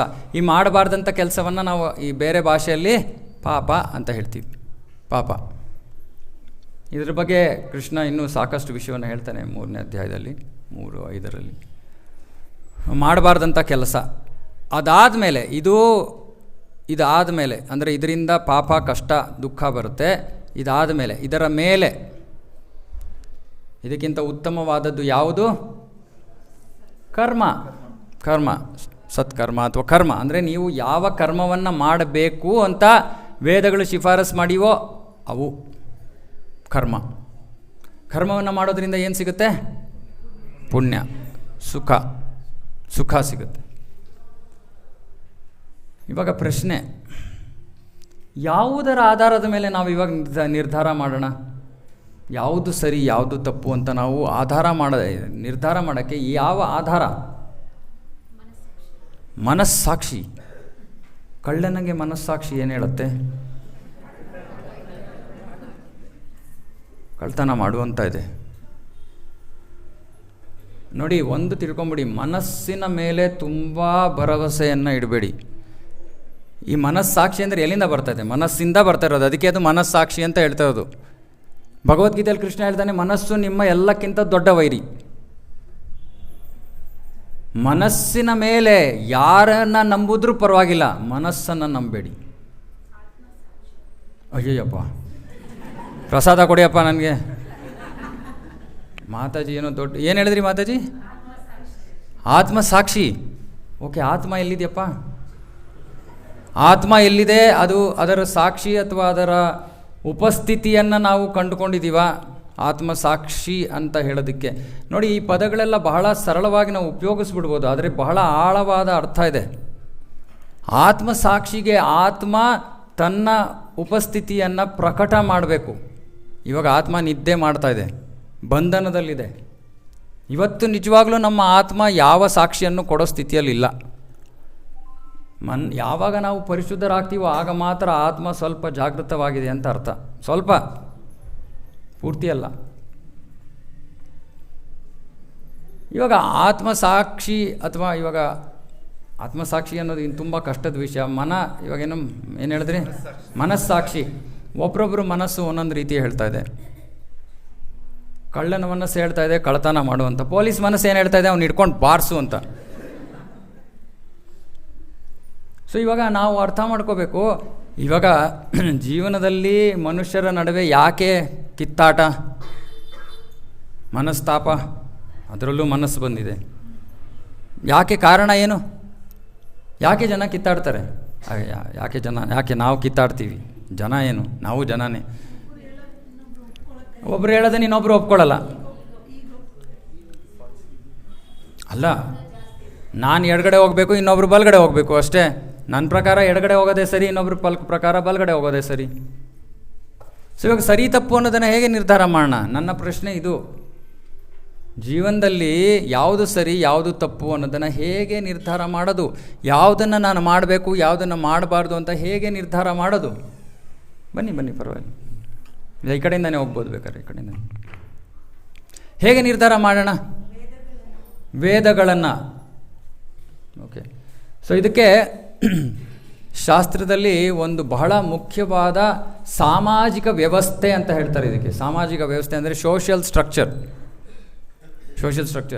ಇವತ್ತು ನಾನು ಇದನ್ನು ಹೇಳಾದ ಮೇಲೆ ನೀವು ತಕ್ಷಣ ಹೇಳ್ತೀರ, ಓ ಜಾತಿಯ ಬಗ್ಗೆ ಮಾತಾಡ್ತಾ ಇಲ್ಲ ನಾನು, ಸಾಮಾಜಿಕ ವ್ಯವಸ್ಥೆ ವರ್ಣಾಶ್ರಮದ ಬಗ್ಗೆ ಮಾತಾಡ್ತಾ ಇದ್ದೀನಿ. ಸೊ ಶಾಸ್ತ್ರದಲ್ಲಿ ಹೇಳ್ತಾರೆ, ಕೃಷ್ಣ ಭಗವದ್ಗೀತೆಯಲ್ಲಿ ಹೇಳ್ತಾನೆ, ಚಾತುರ್ವರ್ಣ್ಯಂ ಮಯಾ ಸೃಷ್ಟಂ ಗುಣ ಕರ್ಮ ವಿಭಾಗಶಃ. ಚಾತುರ್ವರ್ಣ್ಯಂ, 4 ವರ್ಣ ಮತ್ತು 4 ಆಶ್ರಮಗಳಿವೆ. ಓಕೆ, ಇವಾಗ ನಾನು ಹೇಳೋ ವಿಷಯವನ್ನು ಹೆಚ್ಚಿನ ಜನ ಇಲ್ಲಿರೋರು ನೀವು ಜೀರ್ಣ ಮಾಡ್ಕೊಳಕ್ಕಾಗಲ್ಲ. ಓಕೆ, ಫಸ್ಟೇ ಜುಲುಸಿಲ್ಲೋ ಏನಾರು ಹಾಕ್ಕೊಂಡ್ಬಿಡಿ ಇವಾಗಲೇ. ಯಾಕಂದರೆ ಇದನ್ನು ಈಗಿನ ಕಾಲದ ಜನರು ಇದನ್ನು ಸ್ವೀಕಾರ ಮಾಡೋದು ಬಹಳ ಬಹಳ ಕಷ್ಟ. ಆದರೆ ಇದನ್ನು ಸ್ವೀಕಾರ ಮಾಡಲಿಲ್ಲ ಅಂದರೆ ನಮ್ಮ ಜೀವನದಲ್ಲಿ ನಾವು ಯಾವತ್ತೂ ಸಂತೋಷವನ್ನು ಕಾಣೋಕ್ಕಾಗಲ್ಲ. ಅದಕ್ಕೆ ಕಾರಣನೂ ಹೇಳ್ತೀನಿ. ಭಗವದ್ಗೀತೆಯಲ್ಲಿ ಕೃಷ್ಣ ಅದಕ್ಕೆ ಕಾರಣನೂ ಕೊಟ್ಟಿದ್ದಾನೆ. ಇದು ಸ್ಟಾರ್ ಫಸ್ಟ್ ಹೇಳೋಕ್ಕಿಂತ ಮುಂಚೆ. ಸೊ ಕೃಷ್ಣ ಹೇಳ್ತಾನೆ, 4 ವರ್ಣ ಮತ್ತು 4 ಆಶ್ರಮಗಳಿವೆ. ವರ್ಣ ಅನ್ನೋದು ವೃತ್ತಿ, ಯಾವ ತರಹದ ಕೆಲಸವನ್ನು ಮಾಡಬೇಕು ಅಂತ ಹೇಳುತ್ತೆ ವರ್ಣ. ಮತ್ತು ಆಶ್ರಮ, ಬ್ರಹ್ಮಚರ್ಯ, ಗೃಹಸ್ಥ, ವಾನಪ್ರಸ್ಥ, ಸನ್ಯಾಸ ಅಂತ 4 ಆಶ್ರಮಗಳಿವೆ. ವರ್ಣಗಳು ಯಾವುವು? ಬ್ರಾಹ್ಮಣ, ಕ್ಷತ್ರಿಯ, ವೈಶ್ಯ, ಶೂದ್ರ. ಕೃಷ್ಣ ಹೇಳ್ತಾ ಇದ್ದಾನೆ, ಈ ವರ್ಣಗಳನ್ನು ಗುಣ ಕರ್ಮ ವಿಭಾಗಶಃ ತಸ್ಯ ಕರ್ತಾಹಂ ಅಪಿ ಮಾಂ. ಕೃಷ್ಣ ಹೇಳ್ತಾನೆ, ಅದನ್ನು ಮಾಡಿರೋದು ಯಾರು? ನಾನು. ಕೃಷ್ಣ ಈ ವರ್ಣಗಳನ್ನು ಮಾಡಿದ್ದಾನೆ. ಕೃಷ್ಣ ಈ ವರ್ಣಗಳನ್ನು ಯಾಕೆ ಮಾಡಿದ್ದಾನೆ? ಓಕೆ, ಇವಾಗ ಸಾಮಾನ್ಯವಾಗಿ ನಮಗೆ ಬ್ರಾಹ್ಮಣ ಅಂದರೆ ಏನು ಮನಸ್ಸಿಗೆ ಬರುತ್ತೆ? ಸರ್ ಬನ್ನಿ ಒಳಗಡೆ. ಬ್ರಾಹ್ಮಣ ಅಂದರೆ ಏನು ಮನಸ್ಸಿಗೆ ಬರುತ್ತೆ? ಅರ್ಚಕರು. ನಮ್ಮನ್ನು ನೋಡಿದ್ರೆ ಹೇಳ್ತಾರೆ, ನೀವು ಪೂಜೆ ಮಾಡ್ತೀರಾ ಅಂತ. ಹೌದು, ನಾವು ಬೇರೆ ಜನರು ಪೂಜೆ ಮಾಡ್ತೀವಿ ಅಂತೀವಿ. ಬ್ರಾಹ್ಮಣ ಅಂದರೆ ಬ್ರಹ್ಮ ಜಾನಾತಿ ಇತಿ ಬ್ರಾಹ್ಮಣ. ಏನು ಹಂಗಂದ್ರೆ ಅರ್ಥ? ಬ್ರಹ್ಮ ಜಾನಾತಿ, ಪರಬ್ರಹ್ಮನನ್ನು ಯಾರು ಅರ್ಥ ಮಾಡ್ಕೊಂಡ್ಯಾನೋ ಅವನು ಬ್ರಾಹ್ಮಣ. ಪೂಜೆ ಮಾಡೋದು ಬ್ರಾಹ್ಮಣನ ಒಂದು ಕೆಲಸದ ಒಂದು ಭಾಗ. ಪಠನ್ ಪಾಠನ್ ಯಜನ್ ಯಾಜನ್ ದಾನ ಪ್ರತಿಗ್ರಹ ಅಂತ ಬ್ರಾಹ್ಮಣನ ಕರ್ತವ್ಯಗಳಿವೆ. ಅದರಲ್ಲಿ ಒಂದು ಪೂಜೆ ಮಾಡೋದು, ಪೂಜೆ ಮಾಡಿಸೋದು. ಆದರೆ ಅದಕ್ಕಿಂತ ಮುಖ್ಯವಾದದ್ದು ಪಾಠನ್, ವೇದಶಾಸ್ತ್ರ ಅಧ್ಯಯನ ಮಾಡಬೇಕು. ಈ ಶಾಸ್ತ್ರಗಳ ಅಧ್ಯಯನ ಮಾಡಬೇಕು, ಶಾಸ್ತ್ರಗಳನ್ನು ಇನ್ನೊಬ್ಬರಿಗೆ ಹೇಳ್ಕೊಡ್ಬೇಕು. ಇದು ಬ್ರಾಹ್ಮಣನ ಮೊದಲ ಕರ್ತವ್ಯ. ಸೊ ಇದನ್ನು ನಾನು ಹೇಳಿದ್ರೆ ಇವಾಗ ನಿಮ್ಮಲ್ಲಿ ನೀವೆಲ್ಲರೂ ಕೂಡ ನಿಮ್ಮ ಬಗ್ಗೆ ನೀವು ಯೋಚನೆ ಮಾಡ್ಕೋಬೋದು. ಓಕೆ, ನಾನು ಶಾಸ್ತ್ರಗಳನ್ನು ಓದಿ ಇನ್ನೊಬ್ಬರಿಗೆ ಹೇಳುವಂತಹ ಶಕ್ತಿ ನನಗಿದೆಯಾ? ಇಲ್ಲದೇ ಇದ್ದರೆ ನಾವು ಬ್ರಾಹ್ಮಣರಲ್ಲ. ನೆಕ್ಸ್ಟ್ ಹೋಗೋಣ. ಇದ್ದರೆ ಓಕೆ, ನೀವು ಬ್ರಾಹ್ಮಣರು. ಬ್ರಾಹ್ಮಣರೇ, ನಾನು ಜನ್ವಾರ ಹಾಕ್ಕೊಂಡಿದ್ದೀನಿ ಸರ್. ಇಲ್ಲ, ನನ್ನ ಹತ್ರನೂ ಇದೆ ಜನ್ವಾರ, ಆದರೆ ಅದರಿಂದ ಏನೂ ಉಪಯೋಗ ಇಲ್ಲ. ಎರಡನೇದು ಕ್ಷತ್ರಿಯ. ಕ್ಷತ್ರಿಯ ಅಂದರೆ ಏನು? ಕ್ಷತ್ರಾಯತೆ ಇತಿ ಕ್ಷತ್ರಿಯ. ಕ್ಷತ್ ಅಂದರೆ ಯಾರಾದರೂ ತೊಂದರೆಯನ್ನು ಮಾಡೋಕ್ಕೆ ಬಂದಾಗ ರಕ್ಷಣೆ ಕೊಡೋವನು ಕ್ಷತ್ರಿಯ. ಗೂಂಡಾಗಳು ಕೋಲು ಇದು ಇಟ್ಕೊಂಡು ಅದು ಇಟ್ಕೊಂಡು ಬಂದರೆ ಯಾರು ಇಲ್ಲಿಂದ ಮೊದಲು ಓಡ್ತಾರೋ ಅವರು ಕ್ಷತ್ರಿಯರು ಅಲ್ಲ. ಯಾರಲ್ಲಿ ನಿಂತ್ಕೊಂಡು ಅವರನ್ನು ಎದುರಿಸ್ತಾರೋ ಅವರು ಕ್ಷತ್ರಿಯರು. ಅದನ್ನೆಲ್ಲ ಯೋಚನೆ ಮಾಡುವುದು, ನಾವು ಕ್ಷತ್ರಿಯರ ಇಲ್ವಾ. ಮೂರನೇದು ವೈಶ್ಯ. ವೈಶ್ಯ ಅಂದರೆ ಏನು ಮಾಡ್ತಾನೆ ಅವನು? ಸರಳವಾದ ಮಾತಲ್ಲಿ ಹೇಳಿ, ಸುಮ್ಮನೆ ಒಂದು ಪದದಲ್ಲಿ, ದುಡ್ಡು ದುಡ್ಡು ದುಡ್ಡು ದುಡ್ಡು. ಅವನು ಏನು ಮಾಡ್ತಾನೋ ಅವನಿಗೆ ಬೇಕಾಗಿರೋದು ದುಡ್ಡು. ಅವನು ವ್ಯಾಪಾರ ಮಾಡ್ತಾನೋ ಇನ್ನೇನೋ ಮಾಡ್ತಾನೋ, ಅವನಿಗೆ ಬೇಕಾಗಿರೋದು ದುಡ್ಡು. 24 ಗಂಟೆ ಹಣ ಹಣ ಹಣ ಅಂತ ಯಾರು ಇರ್ತಾರೋ ಅವರು ವೈಶ್ಯರು. ಹಣವನ್ನು ಮಾಡೋಕ್ಕೆ ಬರೋರು, ಹಣವನ್ನು ಹೇಗೆ ಸಂಗ್ರಹ ಮಾಡೋದು ಅನ್ನೋದು ಗೊತ್ತಿದೆ ಅವರಿಗೆ, ಉತ್ಪಾದಿಸೋದು ಅಂಥದ್ದು ಗೊತ್ತಿದೆ, ಅವರು ವೈಶ್ಯರು. ನನ್ನ ಜೀವನದಲ್ಲಿ ನಾನು ಕೆಲಸ ಮಾಡ್ತಾಯಿದ್ದಾಗ ಒಂದು 3 ವರ್ಷ ವೈಶ್ಯನ ಕೆಲಸ ಸಿಕ್ತು ನನಗೆ. ವೈಶ್ಯ ಅಂದರೆ ಸೇಲ್ಸ್ ಮಾರ್ಕೆಟಿಂಗ್ ಕೆಲಸನ ಬೇಡ ಅಂತ ಅನ್ನಿಸ್ಬಿಡ್ತು 3 ವರ್ಷ. ಯಾಕಂದರೆ ಸೇಲ್ಸ್ ಅಂದರೆ ಬರೀ ಸುಳ್ಳು ಹೇಳಬೇಕು, ಇಲ್ಲಾಂದರೆ ಯಾರು ತೊಗೋತಾರೆ? ಕಲ್ಲು ಮಾರ್ತಾಯಿದ್ರು ಚಿನ್ನ ಅಂತ ಮಾರಬೇಕು, ಅದನ್ನು ಮಾರ್ಬಿಟ್ಟು ಓಡೋಗ್ಬೇಕಲ್ಲ ಆಮೇಲೆ ಅಡ್ರೆಸ್ ಇಲ್ಲದೆ. ಸೊ ಆಗಲಿಲ್ಲ, 3 ವರ್ಷ ಮಾಡಿಬಿಟ್ಟು ಆಮೇಲೆ ಸಾಕಾಗಿ ಸುಸ್ತಾಗಿ ಹೋಗೋದು. ಆದರೆ ನನಗೆ ಗೊತ್ತಾಯಿತು, ಓಕೆ, ನಾನು ಯಾವತ್ತೂ ಯಾವ ಮಾರಾಟವನ್ನು ಮಾಡೋಕ್ಕಾಗಲ್ಲ. ಸರಳವಾದ ವಿಷಯ. ಈ 3 ಗುಣಗಳು ಯಾರಲ್ಲಿಲ್ವೋ ಅವ್ರನ್ನ ಶೂದ್ರರು ಅಂತ ಕರೀತಾರೆ. ಶೂದ್ರರು ಅಂದ್ರೆ ಏನು? ಕೆಳಮಟ್ಟದ ಜಾತಿ ಅಂತಲ್ಲ. ಈ 3 ಸ್ಪೆಷಾಲಿಟಿ ಇಲ್ಲ ಅವರಲ್ಲಿ. ಅವರು ಈ 3 ವರ್ಗಗಳಿಗೆ ಸಹಾಯ ಮಾಡ್ತಾರೆ. ಇವಾಗ ನಾನು ಯಾರು ಪೂಜೆಯನ್ನು ಮಾಡೋರಿದ್ರೆ ನನಗೆ ಪೂಜೆ ಮಾಡೋಕ್ಕೆ ಬರಲ್ಲ, ನಾನು ಅವ್ರಿಗೆ ಬೇಕಾಗಿರೋ ಸಾಮಗ್ರಿ ತಂದು ಇಡ್ತೀನಿ ಅಷ್ಟೇ, ನಾನು ಶೂದ್ರ. ಏನು ತಪ್ಪೇನಿಲ್ಲ, ಯಾಕಂದರೆ ನಾನು ಬ್ರಾಹ್ಮಣ ಆಗೋಕ್ಕೆ ನನಗೆ ಗುಣ ಇಲ್ಲ. ಇದು ಗುಣದ ಪ್ರಶ್ನೆ ಇದು. ಕ್ಷತ್ರಿಯನಾಗೋದಕ್ಕೆ ಶಕ್ತಿ ಸಾಮರ್ಥ್ಯ ಇಲ್ಲ ಅಂದರೆ ಹಾರಟೋಗ್ತೀನಿ ನಾನು. ವೈಶ್ಯ ಆಗೋದಕ್ಕೆ ಆಗೋದಿಲ್ಲ, ಕೊನೆಗೆ ಶೂದ್ರ. ಈ 3 ಆಗಲಿಲ್ಲ ಅಂದರೆ. ಸೊ ಕೃಷ್ಣ ಹೇಳ್ತಾ ಇದ್ದಾನೆ, ಪ್ರತಿಯೊಂದು ಸಮಾಜದಲ್ಲೂ ನಿಮ್ಗೆ ಇಷ್ಟನೋ ಕಷ್ಟನೋ, ನೀವು ಯಾವುದೇ ಒಂದು ಸಮಾಜವನ್ನು ತಗೊಳ್ಳಿ, ಈ 4 ತರಹದ ವ್ಯಕ್ತಿಗಳು ಇದ್ದೇ ಇದ್ದಾರೆ. ನೀವು ಅದಕ್ಕೆ ಏನೇ ಹೆಸರು ಕೊಡದೇ ಇರಿ, ಆದರೆ 4 ತರಹದ ವ್ಯಕ್ತಿಗಳು ಇದ್ದೇ ಇದ್ದಾರೆ. ಎಷ್ಟು ಜನ ಸಾಫ್ಟ್ವೇರಲ್ಲಿದ್ದೀರಾ, ಅಥವಾ ಸಾಫ್ಟ್ವೇರ್ಗೆ ಹೋಗಬೇಕು ಅಂತ ಇದ್ದೀರಾ, ಅಥವಾ ಸಾಫ್ಟ್ವೇರಿಂದ ಬಂದಿದ್ದೀರಾ? ಸಾಮಾನ್ಯವಾಗಿ ನಾವು ಸಾಫ್ಟ್ವೇರ್ ಇಂಡಸ್ಟ್ರಿನಲ್ಲಿದ್ದಾಗ, ನಮ್ಮ ಸಾಫ್ಟ್ವೇರಲ್ಲಿ ನಾನು ಕೆಲಸ ಮಾಡ್ತಾಯಿದ್ದು, ಅದರಲ್ಲಿ ಒಂದು ತುಂಬ ಸಾಮಾನ್ಯವಾಗಿ ಎಲ್ಲರೂ ಉಪಯೋಗಿಸೋ ಅಂಥ ಒಂದು ಪದ ಇದೆ. ಏನು ಗೊತ್ತಾ? ಜಾಬ್ ಡಿಸ್ಸ್ಯಾಟಿಸ್ಫ್ಯಾಕ್ಷನ್ ಅಂತ. ಜಾಬ್ ಡಿಸ್ಸ್ಯಾಟಿಸ್ಫ್ಯಾಕ್ಷನ್ ಅಂದರೆ ಏನು? ಕೆಲಸದಲ್ಲಿ ಸಂತೋಷ ತೃಪ್ತಿ ಇಲ್ಲ. ಯಾಕೆ ಕೆಲಸದಲ್ಲಿ ಸಂತೋಷ ತೃಪ್ತಿ ಇಲ್ಲ? ಯಾಕಂದರೆ ತಪ್ಪು ಕೆಲಸ ತೊಗೊಂಡಿದ್ದೀವಿ. ಸೊ ಈ ಜಾಬ್ ಡಿಸ್ಸ್ಯಾಟಿಸ್ಫ್ಯಾಕ್ಷನ್ಗೆ ಇರೋದು ಮುಖ್ಯವಾದ ಕಾರಣ ವರ್ಣ ಗೊತ್ತಿಲ್ಲದೆ ಇರೋದು. ನಾನು ಯಾರು ಅಂತಲೇ ಗೊತ್ತಿಲ್ಲ. ಸೊ ಅದಕ್ಕೆ ಕೃಷ್ಣ ಹೇಳ್ತಾ ಇದ್ದಾನೆ, ಮೊದಲು ನಿನ್ನ ವರ್ಣವನ್ನು ತಿಳ್ಕೊಳ್ಳಪ್ಪ. ವರ್ಣ ತಿಳ್ಕೊಂಡು ಅದರ ಪ್ರಕಾರ ಕೆಲಸ ಮಾಡು. ಓಕೆ, ಇವಾಗ 0.5% ಮಾತ್ರ ನಾನು ಮಾತಾಡಿರೋದು. ಇವಾಗ ಈ ವರ್ಣ ಇರೋದು ಬರೀ ಶಾಸ್ತ್ರದಲ್ಲಿ ಪುರುಷರಿಗೆ. ಇವಾಗ ಬಂತು ಸೆನ್ಸಿಟಿವ್ ಟಾಪಿಕ್. ಸ್ತ್ರೀಯರ ಇವಾಗ ಫಸ್ಟ್ ಲೈನು ಸೆಕೆಂಡ್ ಲೈನು ನಮ್ಮ ಡಿವೋಟೀಸ್ ಎಲ್ಲ ನಾವು ಯಾವಾಗಲೂ ನಾನು ಮಾತಾಡ್ತಿರೋದು ಕೇಳ್ತಾ ಇರೋರು ಸ್ವಲ್ಪ ಶಾಂತವಾಗಬೇಕು. ತಾಮ್ ಸ್ಥಿತಿಕ್ಷಸ್ವ ಭಾರತ. ಸ್ವಲ್ಪ ಸ್ತ್ರೀಯರ ಧರ್ಮ ಏನು, ಇದಕ್ಕೆ ಧರ್ಮ, ಇದು ವರ್ಣಾಶ್ರಮ ಧರ್ಮದ ಬಗ್ಗೆ ಮಾತಾಡ್ತಾ ಇದ್ದೀನಿ ನಾನು. ಮುಂಚೆನೇ ನಾನು ಹೇಳಿದೆ ಧರ್ಮ ಅಂದ್ರೇನು, ಸಕ್ಕರೆ ಧರ್ಮ ಸಿಹಿ, ಅಂದರೆ ಸಿಹಿಯಾಗಿದ್ದರೆ ಸಕ್ಕರೆ ಅದರ ನಿಜವಾದ ಸ್ವಭಾವ. ಅದು ಆ ಸ್ವಭಾವದಲ್ಲಿ ಕೆಲಸ ಮಾಡಿದ್ರೆ ಒಬ್ಬ ಜೀವಿ ಸಂತೋಷವಾಗಿರ್ತಾನೆ. ಸರಳವಾದ ವಿಷಯ. ಓಕೆ, ಪುರುಷರಿಗೆ ಇದು ಪುರುಷ ಧರ್ಮ ಅಂತ ಕರೀತಾರೆ. ವರ್ಣಗಳು ಇರೋದು ಪುರುಷರಿಗೆ, ಸ್ತ್ರೀಯರಿಗೂ ಇದೆ, ಬಟ್ ಮುಖ್ಯವಾಗಿ ಪುರುಷರಿಗೆ. ಶಾಸ್ತ್ರದಲ್ಲಿ ಪುರುಷ ಧರ್ಮ ಅಂತ ಇದೆ ಮತ್ತು ಸ್ತ್ರೀ ಧರ್ಮ ಅಂತ ಇದೆ. ಇವಾಗ ಸ್ತ್ರೀ ಧರ್ಮ ಅಂದರೆ ಏನು, ಸ್ತ್ರೀ ಧರ್ಮ ಅಂದರೆ ಏನು, ನಿಮಗೆ ಏನು ಅರ್ಥ ಆಗಿದೆ? ಸ್ತ್ರೀಯಿನ ಧರ್ಮ ಏನು, ಹೆಂಗಸಿನ ಧರ್ಮ ಏನು? 1-2 ಜನ್ರೇಷನ್ ಹಿಂದೆ ಹೋಗಿ ಆನ್ಸರ್ ಸಿಕ್ಬಿಡುತ್ತೆ. ಬಾಲ್ಯದಲ್ಲಿ ತಂದೆ ತಾಯರ ಆಶ್ರಯ, ಯೌವನದಲ್ಲಿ ಮದುವೆ ಆಗಿದರೆ ಪತಿಯ ಆಶ್ರಯ. ಈಗಿನ ಕಾಲದಲ್ಲಿ ಎಲ್ಲ ಹಾಕ್ಬೇಕು ನಾವು. ವೃದ್ಧಾಪ್ಯದಲ್ಲಿ ಮಕ್ಕಳ, ಸ್ವಲ್ಪ ಅದನ್ನು ಸರಿ ಮಾಡಬೇಕು, ಮಗನ ಆಶ್ರಯ. ನೀವು ಶಾಸ್ತ್ರ ಹೇಳ್ತಾ ಇದ್ದೀನಿ, ನಾನು ಕರೆಕ್ಟ್ ಮಾಡ್ತಾ ಇದ್ದೀನಿ ಅದನ್ನು. ಮಗನ ಆಶ್ರಯ ಇದು. ಓಕೆ, ಆಮೇಲೆ ಇನ್ನೊಂದು ಸ್ವಲ್ಪ ಕರ್ತವ್ಯಗಳ ಬಗ್ಗೆ ಹೇಳಿ. ಸ್ತ್ರೀ ಧರ್ಮ ಅಂದರೆ ಏನು ಕರ್ತವ್ಯ, ಏನು ಸ್ತ್ರೀಯ ಕರ್ತವ್ಯ ಏನು? ಮನೆಯನ್ನು ಸರಿಯಾದ ರೀತಿಯಲ್ಲಿ ನಡೆಸ್ಕೊಂಡು ನಿಭಾಯಿಸ್ಕೊಂಡು ಹೋಗೋದು ಅಂದರೆ ಏನರ್ಥ? ಸರಿಯಾದ ರೀತಿಯಲ್ಲಿ ಅಂದರೆ ಏನರ್ಥ? ಇವಾಗ ಒಂದು ನಿಮಿಷ. ಓಕೆ, ಇದು ಇವ್ರು ಯಾಕೆ ಇದೆಲ್ಲ ಪ್ರಶ್ನೆ ಮಾಡ್ತಾರೆ, ಸುಮ್ಮನೆ ತಲೆ ಕೆಡಿಸ್ತಾ ಇದ್ದಾರೆ ನಮಗೆ. ಲಾಸ್ಟ್ ವೀಕ್ ಶಶಾಂಕ್ ಪ್ರಭು ಚೆನ್ನಾಗಿ ಏನೋ ಕೊಟ್ಟರು, ಜಿವ್ವ ಅಂತೆಲ್ಲ, ಇವರೇನೋ ತಿರ್ಗಾ ತಲೆ ಕೆಡಿಸ್ತಾರೆ. ಇದಕ್ಕೆ ಕಾರಣ ಇದೆ. ಈ ವಿಷಯ, ಇದು ನಮ್ಮ ಸಮಾಜ ಇವತ್ತು ದುಃಖದಲ್ಲಿರೋದಕ್ಕೆ ಕಾರಣ ಈ ವಿಷಯ. ಯಾಕೆ ಅಂದರೆ ಕೃಷ್ಣ ನೇರವಾಗಿ ಭಗವದ್ಗೀತೆಯಲ್ಲಿ ಹೇಳ್ತಾನೆ, ನಿನ್ನ ಧರ್ಮವನ್ನು ನಿನ್ನ ಕರ್ಮವನ್ನು ನೀನು ಮಾಡಪ್ಪ, ಆವಾಗ ನಿನಗೆ ಪಾಪ ಬರೋದಿಲ್ಲ. ಇನ್ನೊಬ್ಬರ ಕರ್ಮವನ್ನು ಇನ್ನೊಬ್ಬರ ಕರ್ತವ್ಯವನ್ನು ಮಾಡಿದಾಗ ನಿನಗೆ ಪಾಪ ಬರುತ್ತೆ. ಪಾಪ ಬಂದಾಗ ದುಃಖ, ಜೊತೆಗೆ ಬೈ 1 get 1 ಫ್ರೀ. ಹಾಗಾಗಿ ನಮ್ಮ ಧರ್ಮ ಅಥವಾ ನಮ್ಮ ಕರ್ತವ್ಯ ಏನು ಅಂತಲೇ ತಿಳ್ಕೊಳ್ಳದೆ ನಾವು ಜೀವನ ಮಾಡ್ತಾಯಿದ್ರೆ ಏನಾಗುತ್ತೆ? ಪ್ರತಿ ಕ್ಷಣ ಪಾಪವನ್ನು ಮಾಡ್ತಾಯಿದ್ದೀವಿ, ಪ್ರತಿ ಕ್ಷಣ. ಹಾಗಾಗಿ ಇದು ಬಹಳ ಮುಖ್ಯವಾದ ವಿಷಯ. ಅದಕ್ಕೆ ನಾನು ಹೇಳಿದ್ದು, ಇವತ್ತಿನ ಜನ್ರೇಷನ್ ಇದನ್ನು ಜೀರ್ಣಿಸ್ಕೊಳ್ಳೋಕ್ಕಾಗಲ್ಲ ಈ ವಿಷಯವನ್ನು. ಅರೆ, ದುಃಖಕ್ಕೆ ಕಾರಣ ಇದೆ. ಇವಾಗ ಹೇಳಿ, ಸೊ ಹೆಂಗಸರ ಕರ್ತವ್ಯ ಏನು? ಹೊಡಿಬೇಕಾ? ಓಕೆ, ಅದೇ ಹೊಡಿಯೋದಂದರೆ ನಾವು ಓಡೋಗ್ತಾ ಇದ್ದೀವಿ ಇವಾಗ. ಸೊ ಮಕ್ಕಳು ಎಲ್ಲಿಂದ ಬರೋದು? ಹೆಂಗಸರಿಂದ.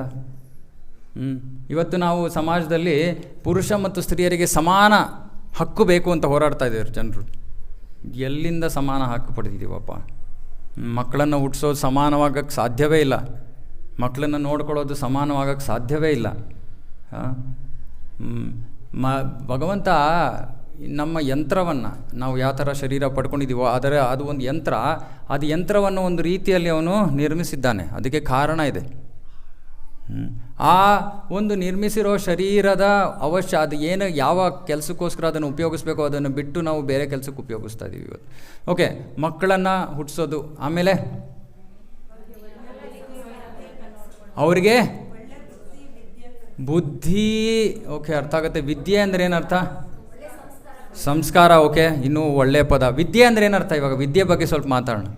ಏನು ವಿದ್ಯೆ ಕೊಡಬೇಕು ನಾವು? ಓಕೆ, 2 ತಲೆಮಾರಿನ ಹಿಂದೆ, 2 ಜನ್ರೇಷನ್ ಹಿಂದೆ, ನಂಗೆ ಗೊತ್ತಿಲ್ಲ, ನಿಮ್ಮ ಇಲ್ಲಿ ಸ್ವಲ್ಪ ವಯಸ್ಸಾಗಿರೋರು ಇದ್ದೀರಾ, 2 ಜನ್ರೇಷನ್ ಹಿಂದೆ ಹೋದರೆ ಹೆಣ್ಮಕ್ಳು, ಎಷ್ಟು ಜನ ಹೆಣ್ಮಕ್ಳು ಸ್ಕೂಲ್ಗೆ ಹೋಗ್ತಾಯಿದ್ರು? ಯಾಕೆ ಹೋಗ್ತಾ ಇರಲಿಲ್ಲ? ಯಾಕೆ? ಮನೆಯಲ್ಲಿ ಸೀಮಿತ ಅಲ್ಲ, ಅದರ ನೆಗೆಟಿವ್ ವೇ, ಅದು ತಪ್ಪಾಗಿ ನೋಡ್ತಾ ಇದ್ದೀವಿ ನಾವು ವ್ಯವಸ್ಥೆಯನ್ನು. ಯಾತಕ್ಕೆ? ಓಕೆ, ಇವತ್ತು ಸರಳವಾದ ಪ್ರಶ್ನೆ ಕೇಳ್ತೀನಿ. ಇವಾಗ ನಮ್ಮ ಅಶ್ವಿನಿ, ಶಶಾಂಕು, ನಮ್ಮ ಈ ಒಂದು ಕುಟುಂಬಕ್ಕೆ ಇವಾಗ ಸ್ವಲ್ಪ ದಿನಗಳಲ್ಲಿ ಇನ್ನೊಂದು ಜೀವಿ ಬರುತ್ತೆ. ಆಮೇಲೆ ಅಳಕ್ಕೆ ಶುರು ಮಾಡುತ್ತೆ. ಅಶ್ವಿನಿ ಏನು ಮಾಡ್ತಾರೆ? ಶಶಾಂಕ್ ಪ್ರಭು ಕಡೆ ನೋಡ್ತಾರೆ. ಶಶಾಂಕ್ ಪ್ರಭು ಏನು ಮಾಡ್ತಾರೆ, ಅಶ್ವಿನಿ ಕಡೆ ನೋಡ್ತಾರೆ, ಏನಾಗ್ತಾ ಇದೆ, ಯಾಕೆ ಅಳ್ತಾ ಇದೆ ಇದು ಗೊತ್ತಿಲ್ಲ ನಮಗೆ, ಹೌದಾ? ಹಿಂದಿನ ಕಾಲದಲ್ಲಿ ಏನು ಮಾಡ್ತಾಯಿದ್ರು? ಅಯ್ಯೋ ಇಲ್ಲ ಇರಿ, ಸ್ವಲ್ಪ ಅಜ್ಜಿ ತಾತನ ತಂದು ಇವಾಗಲೇ ಇಟ್ಬಿಡ್ಬೇಡಿ. ಅಜ್ಜಿ ತಾತ ಮುಂಚೆ ಇವ್ರು ಸ್ಕೂಲ್ಗೆ ಹೋಗ್ತಾ ಇರಲಿಲ್ವಲ್ಲ, ಏನು ಮಾಡ್ತಾಯಿದ್ರು ಹೆಣ್ಮಕ್ಳು ಮನೆಯಲ್ಲಿ? ಮನೆ ಇದ್ದಿದ್ದು ಏನು, ಫ್ಯಾಮಿಲಿ, ಜಾಯಿಂಟ್ ಫ್ಯಾಮಿಲಿ ಇರ್ತಾಯಿತ್ತು. ಜಾಯಿಂಟ್ ಫ್ಯಾಮಿಲಿನಲ್ಲಿ ಎಷ್ಟು ಜನ ಮಕ್ಕಳಪ್ಪ? ಒಂದು ಫುಟ್ಬಾಲ್ ಟೀಮು, ಒಂದು ಕ್ರಿಕೆಟ್ ಟೀಮು ಎಲ್ಲ ಇರೋದು. ಅಂದರೆ ಒಂದು ಹುಡುಗಿ ಒಂದು 6 ವರ್ಷ 10 ವರ್ಷ ಆಗಿದ್ದರೆ ಅವಳಿಗಿಂತ ಚಿಕ್ಕ ಮಕ್ಕಳು ಖಂಡಿತವಾಗ್ಲೂ ಇರ್ತಾಯಿದ್ವು. ಅಳ್ತಾಯಿದ್ರೆ ಏನು ಮಾಡ್ತಾಯಿದ್ರು ದೊಡ್ಡವರು? ಸುಧಾರಿಸು ಹೋಗು. ಇದಕ್ಕೆ ಆನ್ ದ ಜಾಬ್ ಟ್ರೈನಿಂಗ್ ಅಂತಾರೆ. ಸೊ ಹಿಂದಿನ ಕಾಲದಲ್ಲಿ ನಮಗೆ ಜೀವನವನ್ನು ನಡೆಸೋಕ್ಕೆ ಅವಶ್ಯಕವಾಗಿರುವಂತಹ ತರಬೇತಿಯನ್ನು, ಟ್ರೈನಿಂಗನ್ನು ಮನೆಯಲ್ಲೇ ಕೊಡ್ತಾಯಿದ್ರು. ಇವತ್ತು ನಾವು ಅದಕ್ಕೆ ಹೊಸ ಹೆಸರು ಕೊಟ್ಟಿದ್ದೀವಿ. ಏನಂತ? ಹೋಮ್ ಸ್ಕೂಲಿಂಗ್ ಅಂತ ಕೊಟ್ಟಿದ್ದೀವಿ. Home schooling. ಮುಂಚೆ ಎಲ್ಲರೂ ಮಾಡ್ತಾಯಿದ್ದಿದ್ದೆ ಹೋಮ್ ಸ್ಕೂಲಿಂಗ್. ಯಾಕೆ? ಅವರು ದೊಡ್ಡವರಾಗ್ತಾರೆ, ಆಮೇಲೆ ಅವ್ರದ್ದೇ ಮಗು ಹತ್ತಾಗ ಅವ್ರಿಗೆ ಗೊತ್ತು ಏನು ಮಾಡಬೇಕು ಅಂತ. ಆಗಲೇ ಗೊತ್ತಾಗ್ಬಿಟ್ಟಿದೆ ಅವ್ರಿಗೆ, ಅಭ್ಯಾಸ ಆಗಿಬಿಟ್ಟಿದೆ. ಯಾಕಂದರೆ ಮಾಡೋಕ್ಕೆ ಟ್ರೈ ಮಾಡ್ತಾರೆ, ಆಗಲ್ಲ. ಆಮೇಲೆ ಹಿರಿಯರು ಬರ್ತಾರೆ, ಇದಲ್ಲ ಇದು ಕಾರಣ, ಓ ಹೌದಾ, ಇದಿಲ್ದೇರೆ ಇದಾಗತ್ತಾ, ಅದಿಲ್ದೇರೆ ಇನ್ನೊಂದಾಗತ್ತಾ, ಎಲ್ಲ ಗೊತ್ತು.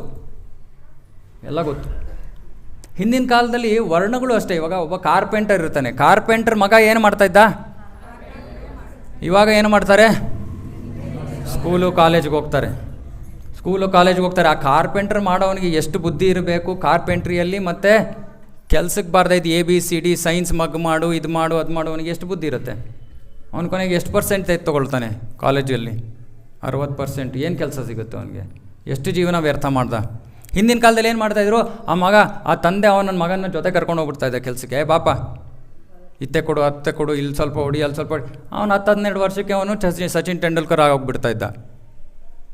ಅವನು ಎಲ್ಲೂ ಹೋಗೋ ಅವಶ್ಯಕತೆ ಏನಿಲ್ಲ. ಅವನ ಜೀವನ ದಾರಿ ಅವ್ನು ಕಂಡ್ಕೊಂಡ್ಬಿಟ್ಟ. ಅದು ಪರ್ಫೆಕ್ಟಾಗಿ ಮಾಡ್ತಾರೆ, ಯಾವ ಒಂದು ದೋಷ ಇರೋದಿಲ್ಲ ಅವ್ರ ಕೆಲಸಗಳಲ್ಲಿ.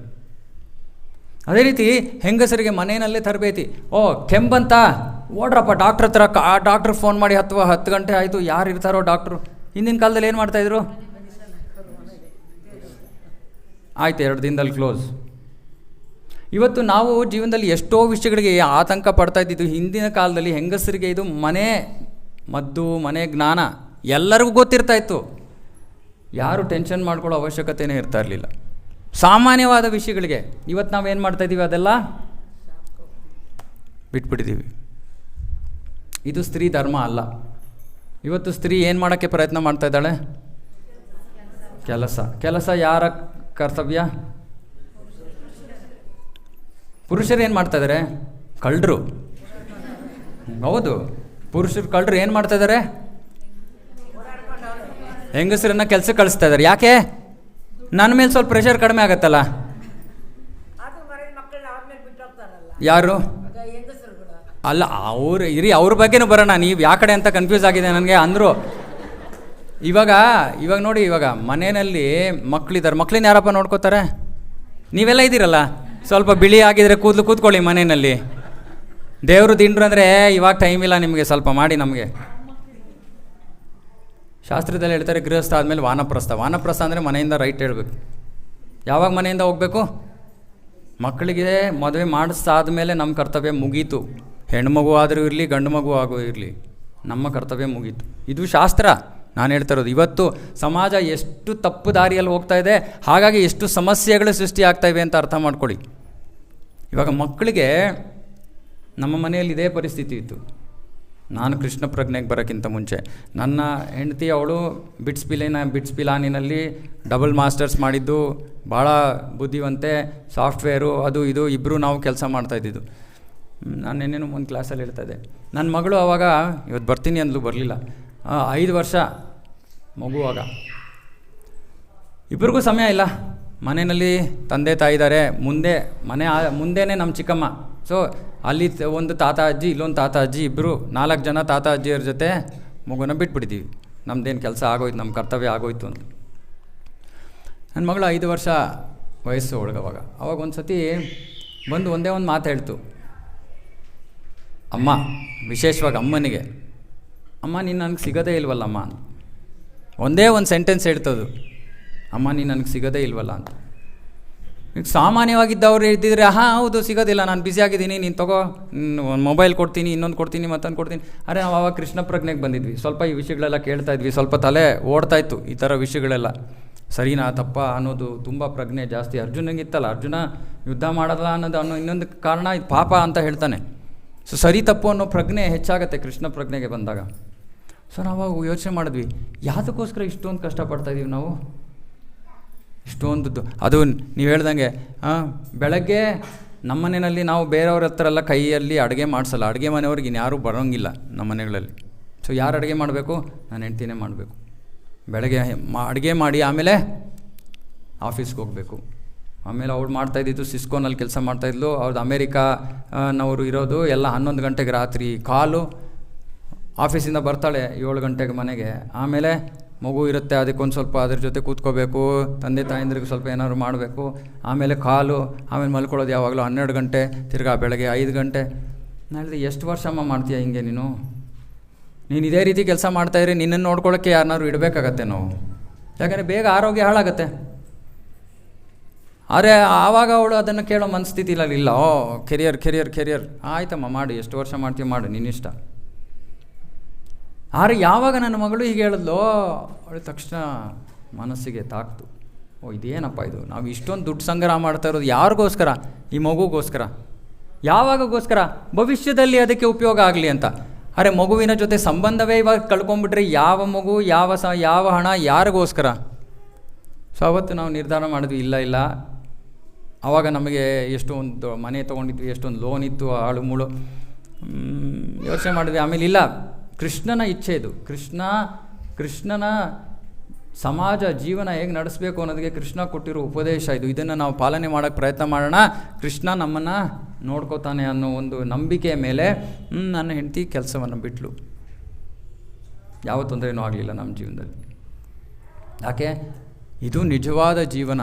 ಆಮೇಲೆ ಅವಳು ಮೊದಲು ಯೋಚನೆ ಮಾಡ್ತಾಯಿದ್ದೆ, ನಾನು ಮನೇಲಿ ಕೂತ್ಕೊಂಡು ಏನು ಮಾಡಲಿ ಅಂತ. ಇವತ್ತು ಅವಳು ಒಂದು ಕ್ಷಣ ಇಲ್ಲ, ಸಮಯ ಇಲ್ಲ ಮನೇಲಿ ಕೂತಿದ್ರು, ಅಷ್ಟು ಕೆಲಸ ಇದೆ.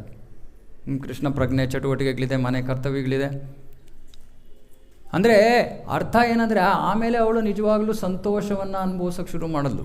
ಸಂತೋಷ, ಯಾಕಂದರೆ ತನಗೆ ಸಹಜವಾಗಿರೋ ಅಂಥ ಕೆಲಸವನ್ನು ಮಾಡೋಕ್ಕೆ ಶುರು ಮಾಡಿದ್ಲು. ಆಮೇಲೆ ಇಷ್ಟೊಂದು ಬುದ್ಧಿ ಇದೆಯಲ್ಲ, ಏನು ಮಾಡೋದು? ಬೇಕಾದಷ್ಟಿದೆ ಕೃಷ್ಣನ ಸೇವೆಯಲ್ಲಿ ಮಾಡೋದಕ್ಕೆ. ಇವತ್ತು ಅವಳು ಮನೆಯಲ್ಲೇ ಕೂತ್ಕೊಂಡು ಮಕ್ಕಳಿಗೆ ಇಲ್ಲಿ ಮೇಲೆ ಇವರು ಏನು ಕ್ಲಾಸ್ ಮಾಡ್ತಾಯಿದ್ದೀವೋ ಇಲ್ಲಿ ಅದಕ್ಕೆಲ್ಲ ಸಿಲೆಬಸ್ ಅವಳೇ ಬರ್ತಿರೋದು. ಸೊ ಬುದ್ಧಿ ಇದ್ದರೆ ಏನು ವ್ಯರ್ಥ ಆಗಿಬಿಡುತ್ತೆ ಅಂತಲ್ಲ, ಅದನ್ನು ಉಪಯೋಗಿಸೋದಕ್ಕೆ ದಾರಿ ಇದೆ. ಇದೇ ಬುದ್ಧಿ ಯೋಗ. ಬುದ್ಧಿ ಇರೋದನ್ನು ಕೃಷ್ಣನ ಸೇವೆಯಲ್ಲಿ ಹೇಗೆ ಉಪಯೋಗಿಸೋದು ಅನ್ನೋದು ಬುದ್ಧಿ ಯೋಗ. ನಮ್ಮ ಇಂದ್ರಿಯ ತೃಪ್ತಿಗೋಸ್ಕರ ಉಪಯೋಗಿಸ್ಕೊಂಡಾಗ ಅದು ಭೌತಿಕ ಬಂಧನ. ಕೃಷ್ಣನಿಗೋಸ್ಕರ ಉಪಯೋಗಿಸಿದಾಗ ನಮ್ಮ ಬುದ್ಧಿಯನ್ನು, ಕೃಷ್ಣ ನಮ್ಮೆಲ್ಲರಿಗೂ ಬುದ್ಧಿಯನ್ನು ಕೊಟ್ಟಿದ್ದಾನೆ. ಯಾರೂ ಇಲ್ಲ ಬುದ್ಧಿ ಇಲ್ಲದೆ ಇರೋರು, ಎಲ್ಲರಿಗೂ ಅವ್ರವ್ರದ್ದೇ ವಿಶೇಷ ಬುದ್ಧಿಗಳನ್ನು ಕೊಟ್ಟಿದ್ದಾನೆ. ಆ ಎಲ್ಲವನ್ನು ನಾವು ಯಾವ ರೀತಿಯಲ್ಲಿ ಕೃಷ್ಣನ ಸೇವೆಯಲ್ಲಿ ಅದನ್ನು ತೊಡಗಿಸ್ಬೋದು ಅನ್ನೋದನ್ನು ನೋಡೋದೇ ಬುದ್ಧಿಯೋಗ. ಅದಕ್ಕೆ ಕೃಷ್ಣ ಹೇಳ್ತಾನೆ, ಕೃಷ್ಣ ಪ್ರಜ್ಞೆಯಲ್ಲಿ ಕರ್ಮ ಮಾಡೋದು ಅಂತ. ಕೃಷ್ಣ ಪ್ರಜ್ಞೆಯಲ್ಲಿ ನಾವು ಕೆಲಸ ಮಾಡಬೇಕು. ನಮಗೆ ಭಗವಂತ ಕೊಟ್ಟಿರೋ ಬುದ್ಧಿಯನ್ನು ಕೃಷ್ಣನ ಸೇವೆಯಲ್ಲಿ ಉಪಯೋಗಿಸ್ಬೇಕು. ಅದು ನಾನು ಮುಂದಿನ ವಾರ ಅದನ್ನು ಮುಂದುವರಿಸ್ತೀನಿ. ಆದರೆ ಇವತ್ತು ನಾವು ಮಾತಾಡ್ತಾ ಇದ್ದಿದ್ದು ವಿಷಯ ವಿಕರ್ಮ ಕರ್ಮ. ಈ ವಿಕರ್ಮ ಕರ್ಮಕ್ಕೆ ಅದನ್ನು ನಾವು ನಿರ್ಧಾರ ಮಾಡೋದು ಹೇಗೆ? ನಮ್ಮ ವರ್ಣ, ನಮ್ಮ ಆಶ್ರಮದ ಪ್ರಕಾರ ನಮಗೆ ಕರ್ತವ್ಯಗಳಿವೆ. ಯಾವಾಗ ನಾವು ಆ ವರ್ಣ ಆಶ್ರಮದ ಪ್ರಕಾರ ನಮ್ಮ ಕರ್ತವ್ಯಗಳನ್ನು ಮಾಡ್ತೀವೋ ಅದು ಕರ್ಮ. ನಮ್ಮ ವರ್ಣ ಆಶ್ರಮಕ್ಕೆ ವಿರುದ್ಧವಾಗಿ ನಾವು ಕೆಲಸವನ್ನು ಮಾಡಿದಾಗ ಅದು ವಿಕರ್ಮ. ಬರೀ ಇನ್ನೊಬ್ಬರು ತಲೆ ಹೊಡೆಯೋದು ಮಾತ್ರ ವಿಕರ್ಮ ಅಲ್ಲ. ನಮ್ಮ ಕರ್ತವ್ಯವನ್ನು ನಾವು ಮಾಡದೇ ಇರೋದು ಕೂಡ ವಿಕರ್ಮ, ಯಾಕಂದರೆ ಅದರಿಂದ ದುಃಖ ಬರುತ್ತೆ. ಓಕೆನಾ? ಜೀರ್ಣ ಆಗಲಿಲ್ಲ ತಾನೇ? ಕಷ್ಟ, ಜೀರ್ಣ ಆಗಲ್ಲ ಅದು. ಅರೆ ಇವತ್ತಿನ ಸಮಾಜ ಇವತ್ತು ದುಃಖದಲ್ಲಿರೋದಕ್ಕೆ ಕಾರಣ ಇದೆ. ನೀವೇ ಯೋಚನೆ ಮಾಡಿ, ಎಷ್ಟು ಜನ ಮನೆಯಲ್ಲಿ ಮಕ್ಕಳಿಗೆ ಫೋನ್ ಇಲ್ಲದೆ ಊಟ ಮಾಡಿಸ್ತಾರೆ ಹೇಳಿ? ನಾನು ನೋಡೋದೆಲ್ಲ ಪ್ರಾಕ್ಟಿಕಲ್ಲೇ, ನನಗೆ ಕಣ್ಣು ಕಾಣೋದೇ ಇಂಥ ವಿಷಯಗಳು. ಎಷ್ಟು ಜನ ಮಕ್ಕಳು ಫೋನ್ ಇಲ್ಲದೆ ಊಟ ಮಾಡ್ತಾರೆ ಮನೇಲಿ? 95% ಫೋನ್ ಇಲ್ಲದೆ ಊಟ ಮಾಡಲ್ಲ. 5% ಜಾಸ್ತಿ ಅನಿಸುತ್ತೆ ನನ್ನ ಪ್ರಕಾರ. 1% ಇರ್ಬೋದು ಎಲ್ಲೋ ಅಲ್ಲಿ ಇಲ್ಲಿ. ಹಿಂದಿನ ಕಾಲದಲ್ಲಿ ಮಕ್ಕಳಿಗೆ ಹೇಗೆ ಊಟ ಮಾಡಿಸ್ತಾಯಿದ್ರು? ಕತೆ ಹೇಳ್ಕೊಂಡು ಅವ್ರ ಹಿಂದೆ ಓಡಾಡಬೇಕು, ದಪ್ಪ ಆಗೋಕ್ಕೆ ಸಾಧ್ಯತೆಯೇ ಇಲ್ಲ. ಕತೆ ಹೇಳಬೇಕು. ಯಾವ ಕತೆ ಹೇಳೋದು? ದೇವ್ರ ಕತೆ. ಪ್ರಭು ಅವ್ರಿಗೆ ಪ್ರಸಾದ ಕೊಡಿಬೇಕಾದ್ರೆ. ಸೊ ಹಾಗಾಗಿ ಇದು ಆ ಕರ್ತವ್ಯ ಏನು ಅಂದರೆ, ಈ ರೀತಿಯಲ್ಲಿ ಜೀವನ ನಡೆಸಬೇಕು, ಈ ರೀತಿ ತಂದೆ ತಾಯಿ ಮಕ್ಕಳನ್ನ ಈ ರೀತಿ ಬೆಳೆಸಬೇಕು. ಇದೆಲ್ಲ ಇದ್ದಿದ್ದು ಏನಕ್ಕೆ? ಇದು ಜೀವನ ಶೈಲಿ. ಇವತ್ತೇನಾಗಿದೆ, ಇವತ್ತು ಮೊಬೈಲ್ ಫೋನ್ ಇಟ್ಕೊಂಡು ಮಕ್ಕಳು ಊಟವನ್ನು ಮಾಡಬೇಕು. ಅವ್ರ ಫೇವ್ರೆಟ್ ಕಾರ್ಟೂನ್ ಇಲ್ಲ ಅಂದರೆ ಊಟ ಹೋಗಲ್ಲ. ಏನು ತಿಂತಾಯಿದ್ದಾರೆ ಅಂತಲೂ ಗೊತ್ತಿಲ್ಲ. ಇದೆಲ್ಲ ನಮ್ಮ ಸಮಾಜವನ್ನು ಬಹಳ ಕಷ್ಟದ ಪರಿಸ್ಥಿತಿಯಲ್ಲಿ ಹಾಕಿದೆ. ಯೋಚನೆ ಮಾಡಿ. ನಾನು ಅದಕ್ಕೆ ಎಲ್ಲೋದ್ರೂ ನಾನು ಹೇಳ್ತೀನಿ, ನಮ್ಮ ಸಮಾಜವನ್ನು ಬದಲಾಯಿಸೋ ಶಕ್ತಿ ಯಾರ ಕೈನಲ್ಲಿದೆ? ಈ ಕಡೆ ನೋಡೋದೇ ಇಲ್ಲ ನಾನು. ನಾವು ಇನ್ನೊಂದು ಹೇಳಿಲ್ವಲ್ಲ, ಗಂಡಸರು ತಪ್ಪಿಸ್ಕೊಂಡಿದ್ದಾರೆ ಅಂತ. ಹೇಗೆ ತಪ್ಪಿಸ್ಕೊಂಡಿದ್ದಾರೆ? ಕರ್ತವ್ಯಗಳನ್ನು ಅರ್ಧ ಅವರು ಕೊಟ್ಬಿಟ್ಟಿದ್ದಾರೆ. ಅವ್ರ ಕರ್ತವ್ಯಗಳನ್ನು ಏನೂ ತೊಗೊಂಡಿಲ್ಲ. ಎಷ್ಟು ತೊಗೋತಾರೆ? ತೊಗೊಳಕ್ಕೂ ಆಗಬೇಕಲ್ಲ, ತೊಗೊಳಕ್ಕೂ ಬುದ್ಧಿ ಬೇಕಲ್ಲ, ಅದಿಲ್ಲ. ಹಾಂ, ಹೇಳಿ ಪ್ರಭುಗಳಿಗೆ ಹೇಳ್ತೀನಿ, ಫೋನ್ ಮಾಡಿ ಹೇಳಿ, ಪರವಾಗಿಲ್ಲ, ಮಗನೂ ಇದಾನಿಲ್ಲೇ. ಬಟ್ ಇದು ಕರ್ತವ್ಯ ಮಾಡೋದು ಬಹಳ ಬಹಳ ಮುಖ್ಯ. ಕರ್ತವ್ಯಗಳನ್ನು ಮಾಡ್ದಿಲ್ಲ ಅಂದರೆ ಕೃಷ್ಣ ಭಗವದ್ಗೀತೆಯಲ್ಲಿ ನೇರವಾಗಿ ಹೇಳ್ತಾ ಇದ್ದಾನೆ, ಅದು ಪಾಪದ ಕಾರಣ. ಪಾಪ ಅಂದರೆ ಅದರಿಂದ ದುಃಖ. ಸೊ ಹಾಗಾಗಿ ಯಾರು ಇವತ್ತಿನ ಹಿಂದೆ ನಾವು ಹೌಸ್ ವೈಫ್ ಅಂತ ಇದ್ರು, ಇವತ್ತು ಏನಂತ ಕರೀತಾರೆ?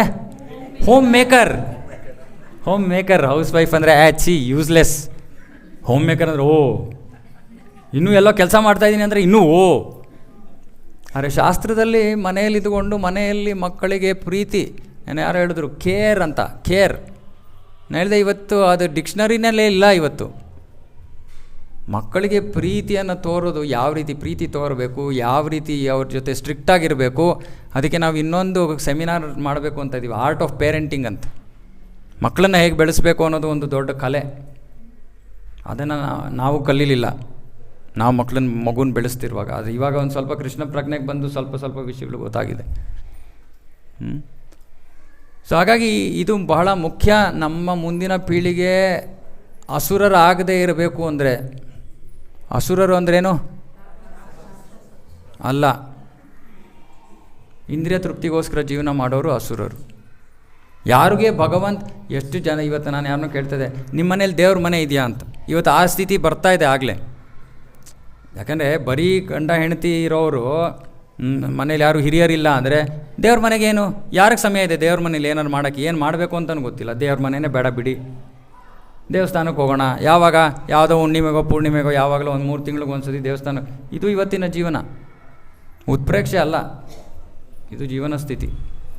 ಹಾಗಾಗಿ ನಾವು ಎಲ್ಲವನ್ನ ಕಳ್ಕೊತಾ ಇದ್ದೀವಿ. ಆದರೆ ಸಂತೋಷ ಬೇಕು ನಮಗೆ. ಸಂತೋಷ ಈ ರೀತಿ ಸಿಗಲ್ಲ. ಅದಕ್ಕೆ ಕೃಷ್ಣ ಕೊಟ್ಟಿರೋ ವ್ಯವಸ್ಥೆ ಪರ್ಫೆಕ್ಟು. ಅವನು ಕೊಟ್ಟಿರೋದನ್ನು ನಮ್ಮ ಜೀವನದಲ್ಲಿ ಅಳವಡಿಸ್ಕೊಂಡ್ರೆ ನಮ್ಮ ಜೀವನ ಕೂಡ ಪರ್ಫೆಕ್ಟ್. ಓಕೆ, ಇಲ್ಲಿಗೆ ನಿಲ್ಲಿಸ್ತೀನಿ. ಯಾರಿಗಾರು ಏನಾದ್ರು ಪ್ರಶ್ನೆ ಇದ್ದರೆ ಕೇಳ್ಬೋದು. ಟೊಮೆಟೊ ಹೊಡಿಬೇಡಿ, ಕೃಷ್ಣ ಹಿಂದೆ ಇದ್ದಾನೆ. ಏನಾದ್ರು ಪ್ರಶ್ನೆಗಳು? ಪ್ರಾಕ್ಟಿಕಲ್ ಅಲ್ಲ, ಹೇಳ್ಬೋದು. ಎಲ್ಲ ಪ್ರಶ್ನೆಗೂ ಉತ್ತರ ಇರುತ್ತೆ. ಹೇಳಿ ಪ್ರಭು.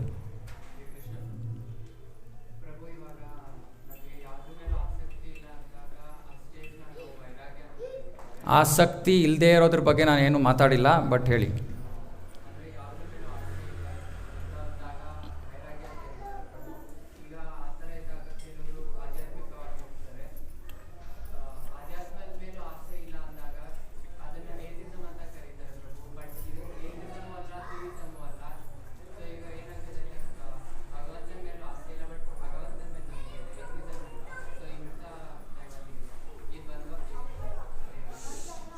ನಿಮ್ಮ ಪ್ರಶ್ನೆ ಏನು? ಇವಾಗ ಭೌತಿಕವಾಗಿ ವೈರಾಗ್ಯ, ಭಗವಂತನ ಮೇಲೆ ಪ್ರೀತಿ ಇಲ್ಲ, ಏನು ಮಾಡಬೇಕು?